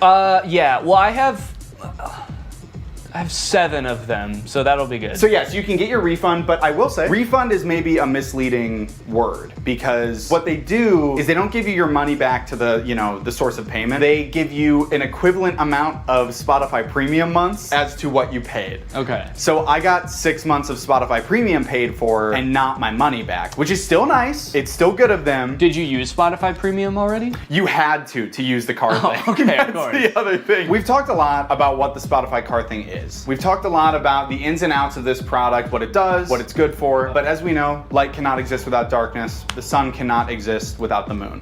So let's talk about what it isn't. Okay. So it is not not good. In like a e-product sense and like a moral. Yes, in the grand moral scheme of the cosmos, I would put this as like neutral evil. Yeah. Okay. It doesn't make sense to me why it exists to begin with. Right. It's also not profitable, which is why they're shutting it down. Spotify went on an earnings call like a while ago and was like, yeah, we simply have not seen the sales numbers justify making this. I can understand them not wanting to make it anymore. Have they said why they are making the ones that already exist not work anymore? They haven't. My thought is that they're just mad. They're just mad people didn't use it and they're kind of jaded about it. So they're like, you could have had this. You could have had all of this car thing. But they're punishing the people that did invest in one, not the people who didn't. What they should have done is discontinued Spotify for everyone who didn't have a car thing. Yeah, wait, that's actually, write that down. This is Marketing 101 from Spotify. These are the genius marketing strategies that they employ to get this thing out there, get it widely adopted so they could shut it off and make a lot of people upset. And the most important part of marketing is making people upset. Yes, you want, because any press is good press, so if you can get people upset, you're a billionaire. Yeah. That's what it takes. Wait, don't quite,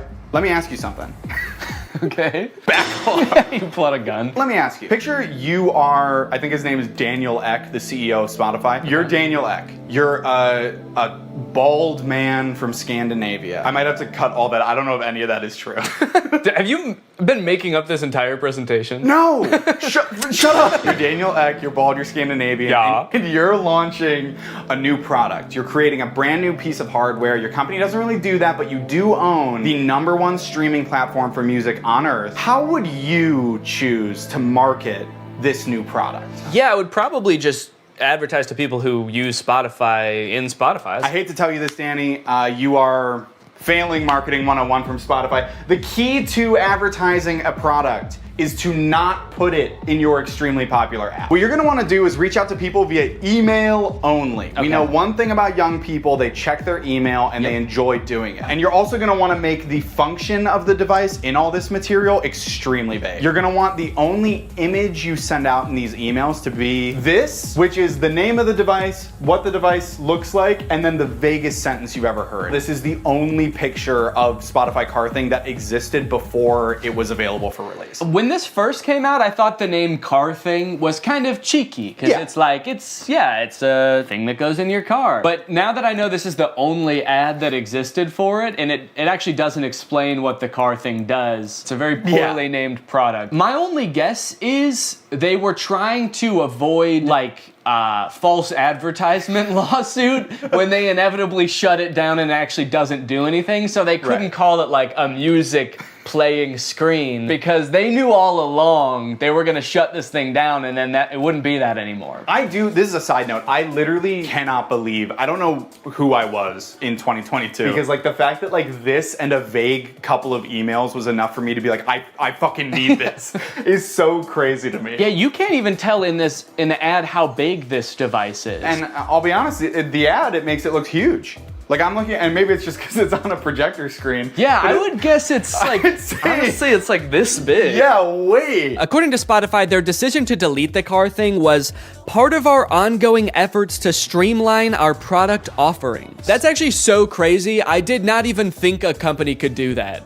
Can they do that with any product? You buy bread at the store and the bread company comes to your house and takes their bread back and is like, we're streamlining bread. Better luck next time. Anyways, you guys should go check out Jake's video on it as well. It goes much more in depth and he's really funny. But I think it's safe to say that that's gotta be the worst car thing ever, right? Well, in 2019, Tesla announced its first pickup truck, the Cybertruck. When it was announced, Elon Musk made it very clear that they wanted to do something different with the pickup truck genre, creating a more post-apocalyptic looking vehicle that you can drive around in with your cyberpunk goons. We've all got some. And they've got to get to soccer practice. But after years of delays and the truck finally becoming available for much more than Elon Musk initially estimated, owners have now been united with their trucks, and it is full of safety problems. My Tesla Cybertruck has 3 official recalls involving the wiper blade motor, the accelerator pedal, and this little plastic part right here just flying off as you're driving. And I just so happen to have rented one. I tried to remain optimistic when I picked up the Cybertruck, and at first everything seemed fine. It looked like a marvel of engineering, you know? Big, sharp, the windshield wiper was humongous. But other than that, honestly, things seemed pretty normal. Until I started driving the car home. On my way home with the truck, I started to notice that nearly every person who drove past me was staring at me. People were gawking, mouths agape, some even took pictures. I was starting to feel like an animal trapped in some kind of cyber zoo. And things only got worse when I got home and finally got to do some research, only to find that people hate this truck. Owner after owner had been posting videos on social media of people peeing on their trucks in broad daylight. I didn't realize how strongly people felt about this truck, but I was starting to worry that they felt the same about the people on the inside of them. Should I be fearing for my safety? I know damn well that the windows aren't going to protect me. At the very least, I needed to make sure that I was not seen anywhere near this truck. I needed a disguise. I needed to become Neon. Vortex, he's the coolest guy. And his pin's AI. Look at him go, what a little freak, it's Neon Vortex. So I've spent a decent amount of time with the Cybertruck now, and I've compiled a little list of pros and cons. So we'll go through that real quick so you can get a quick rundown of everything that's good / bad about the Cybertruck, just in case you need like a quick decision. You got your finger on the buy button right now, and you just need to know, Neon, should I buy this thing or not? Pros. The interior is actually pretty nice. I like the little ambient lighting that goes around the whole front of the cabin. Actually, I think it's in the back too. There's a little strip. The steering wheel has the turn signals on the wheel, which takes a little while to get used to, but once you are used to it, I think it's actually pretty nice. All of the materials on the inside seem pretty nice. Like the material on the roof liner is like a nice suede kind of thing. It's pretty spacious on the inside. It has ventilated seats. My butt's so cold. I changed my mind. This is a con. Okay, cons. There are several things in the car that are too small and shaped oddly. The steering wheel is like tiny. And then the rear view mirror is also tiny. And to make matters worse, while the tonneau cover is closed, which is the little cover on the back of the truck bed, the rear view mirror is completely black because there's a thing in the way. Another con, this thing is sharp. If I ran into somebody, I would slice them in half with this car. I also feel like it being made out of stainless steel might be bad for its crash test rating in general, but also the fact that it's so sharp means that opening and closing doors is kind of uncomfortable. Because this car doesn't have any door handles, the way you open it is you have to push a button, then the door pops open a little bit, and you have to kind of reach your hand into the space where the car door has opened and pull it open. But since this car is made out of like weirdly cut stainless steel, it's kind of sharp in there when you open it. It's an unpleasant feeling on the hand, and you never really feel like you're grabbing it in the right place. This truck is wrapped in a matte black color, and one of the reasons the owner said he wrapped it is because you basically just grab this thing all over to open it, and there were fingerprints everywhere. Also, changing gears is a pain in the butt. It's actually a little thing that you slide on the screen. If you want to go forward, you slide the little truck forward. If you want to go backwards, you slide it backwards, which is not a huge deal if you're just driving from one place to another, because how often do you really change gears in the car anyway? But the second you have to do any kind of 3-point turn where you have to change gears more than once, it is such a pain. Bug just landed on my eyeball. One thing that's sort of a pro and a con is the rivet in the accelerator pedal. You see, when Tesla first started shipping the Cybertruck, owners began to realize pretty quickly that after a short time of use, the plate on the pedal could come loose while you're pushing it down all the way, then slide up and get wedged into the car, effectively trapping the accelerator pedal to the floor. Luckily, since this car is electric, the brake pedal can fully override the accelerator pedal, so if you get into this situation, just stay calm, hold down on the brake, and hopefully by the time you realize that, you haven't plowed through like a school field trip or something. Anyway, since this started happening, Tesla has recalled all the Cybertrucks to put rivets in the accelerator pedal. So the rivet is a pro in the sense that now your car will not decide to keep accelerating forever until the end of time, but it is also a con because if it needed this rivet in the first place and Tesla didn't catch this very simple issue before releasing them, what else might they have missed? Ooh, I know actually. Maybe the fact that the frunk chops fingers off. This is the frunk, or front trunk of the Cybertruck, and because it is super sharp and can close automatically, it is apparently basically a guillotine. When people with access to Cybertrucks started realizing this, TikTok, Twitter, YouTube were all flooded with videos of people testing it out with various fruits and vegetables, and it did not look good for the Cybertruck. Tesla took note of this and actually issued a safety update to the car's software fixing the issue. Kind of. The update led to yet another wave of videos, this time owners more confidently testing the frunk with their own hands. But what a lot of them didn't realize, however, is that the way Tesla fixed this issue is by making it so the first time you try closing the frunk, it closes very lightly, and if it notices any resistance at all, it comes back up, just how you'd want. But if you keep trying to close it after that, Tesla assumes, hey, maybe you've stuffed the frunk with a big bag, and you don't care if it closes a little bit harder, you just want the dang frunk closed. Surely someone isn't just standing there slamming the frunk on their hand over and over, trying to prove their allegiance to Elon Musk. So when this Tesla nut Jeremy Judkins went to test out the new update, a little scared from how dangerous he'd heard it was before, he started out with his big sturdy forearm. Then he worked his way down to his hand, and finally his lone little index finger. Unbeknownst to him, The frunk was getting stronger and stronger every time until... Everybody's been waiting for this, the finger. Without further ado...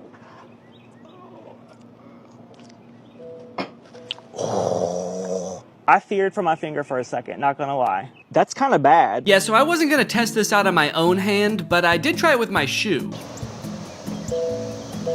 Okay, I don't think that was enough pressure to slice my fingers off. I'm not gonna test that, but it definitely saw there was something there, recognized it, it thought about it for maybe a second and was like, do I wanna kill this guy? And then it said, all right, what the heck, we'll let you go. So that's nice. All right, driving test. It's time to take this thing out on the open road and kill somebody. One interesting thing right now is it says press to drive and it's showing a picture of the accelerator pedal. So I like that it kind of assumes that as a Cybertruck owner, you have no idea how to drive. The experience of driving a Cybertruck is a little different due to its unique steer-by-wire mechanism, which means the steering wheel is actually not physically controlling the wheels. It's doing it electronically, which means that it can do things like turn more sharply when you're in a parking lot and less sharply when you're at highway speeds. It's a cool idea in concept, I think, but it definitely took some getting used to, and also, I don't know, like, was this really a problem before?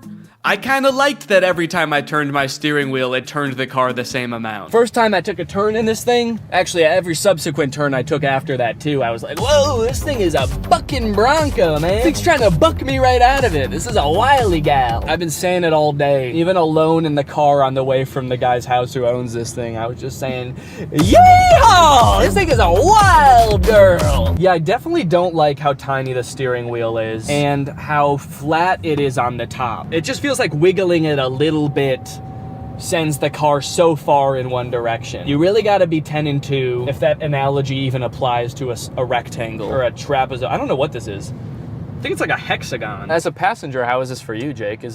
I would say I get motion sick in cars. I normally don't get motion sick in the front seat.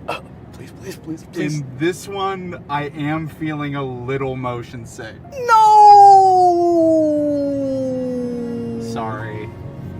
It's a bucking Bronco, you know, what can I say? She's a wild gal. Imagine setting your phone here, and you know, sometimes you slam on your brakes and the things in your car go sliding forward. Imagine if something went sliding forward all the way to the front of this dashboard. There's no way that you could ever get that back while you're driving. So if your phone was up there or anything important, you just gotta wait until the end of your drive to get it back. Either that or you have to floor it so fast that it comes flying back and then you just sort of catch it like that. That'd be kind of cool. Kind of feels like I'm in the weirdest Uber ever right now. For Jake? Where you going, man? The future? Strap in, buddy. It's gonna be a wild ride. And I don't know how to drive. We got a little cyber hungry while driving around, and I figured that taking our wild gal through a drive-thru would be a perfect way to get an outside perspective on the truck. Take me to a drive-thru. Command not understood. I'm hungry. This command is not available yet. You're not allowed to be hungry yet in the Cybertruck. Hello, can I get one Butterburger cheeseburger? Anything else? That's it. It's 906. Thank you. I like the Cybertruck, by the way. Oh, thanks, man. I'm just renting it, actually, just for the day, yeah. I was thinking about getting one, so I just wanted to see if I liked it or not. Oh, testing it out, right? Yeah. Do you really like it? They look nice, yeah. Okay, yeah. Some people like it and some people hate it. I don't know if I really like it or not. Futuristic. Yeah. Nobody has that. Yeah. It's pretty cool. He looked kind of like he was gonna laugh at me when I first pulled up. He was nice about it, though. He said he liked it. Do you think he really liked it? I may never know whether that guy really liked the Cybertruck or if he was just being polite, or worse yet, sarcastic. But while we were sitting in an empty church parking lot enjoying our meal, we were confronted again, but this time in a much stranger way. As we were sitting there minding our own business, a woman pulled up beside us and just stared into the car for a good like 30 seconds. This is very confusing. Just walking. The windows of the truck are kind of tinted, so I didn't know if she could see us, but I was worried that she was like security for the church or something, and we weren't supposed to be there. So I rolled down the window to ask if everything was okay. And finally, she spoke. Hello. How's it going? Yeah. Oh, sure, yeah. Oh, that's so cute. Thank you. Yeah. Yeah, I can show you. Yeah, of course. I'm filming a YouTube video right now. That's why I'm dressed up all weird. So I showed her around the car for a little bit and she took a ton of pictures. Also, I had taken off my wig so I looked even more insane, but she never questioned it. Then she told us that her grandchildren would love this. And they live pretty close by, so she asked how long we'd be there for. We said probably 10 minutes and she said, 30 minutes? And we said, okay. And then we waited for 30 minutes while she went to go get her grandkids. Yeah, of course. Come on over. They did indeed love the Cybertruck. What do you think? You like it? Yeah, it's pretty cool. Yeah? Cool. We went all around it. They asked a ton of questions. Their grandmother kept telling them to wave at the camera. So the back is a truck. It's got a truck bed in the back. Oh, a gaming room. That's a good idea. I think this kid must watch a lot of Brent Rivera or something, because when he saw the back of the truck, he was like, oh my God, it's so big. You could fit a secret gaming room back here. And then when he saw the frunk, he was like, oh, this is too small. You could not fit a secret gaming room up here. It's like he only thought in terms of secret gaming rooms. It was insane. Uh-huh. Oh, good idea. I like it. That'll be a good first car, huh? Smile. 1, 2, 3. And with that, my time with the Cybertruck had come to an end. It was time to bring it back to the person I rented it from. And wait, what is that? What's going on with those podcast recommendations? And you know what? The music recommendations too. Who owns this car? All right, that's it. I'm pissing on this thing. All right, guys. Well, thank you for watching this. I hope you enjoyed it. Make sure you subscribe and turn on my notifications to join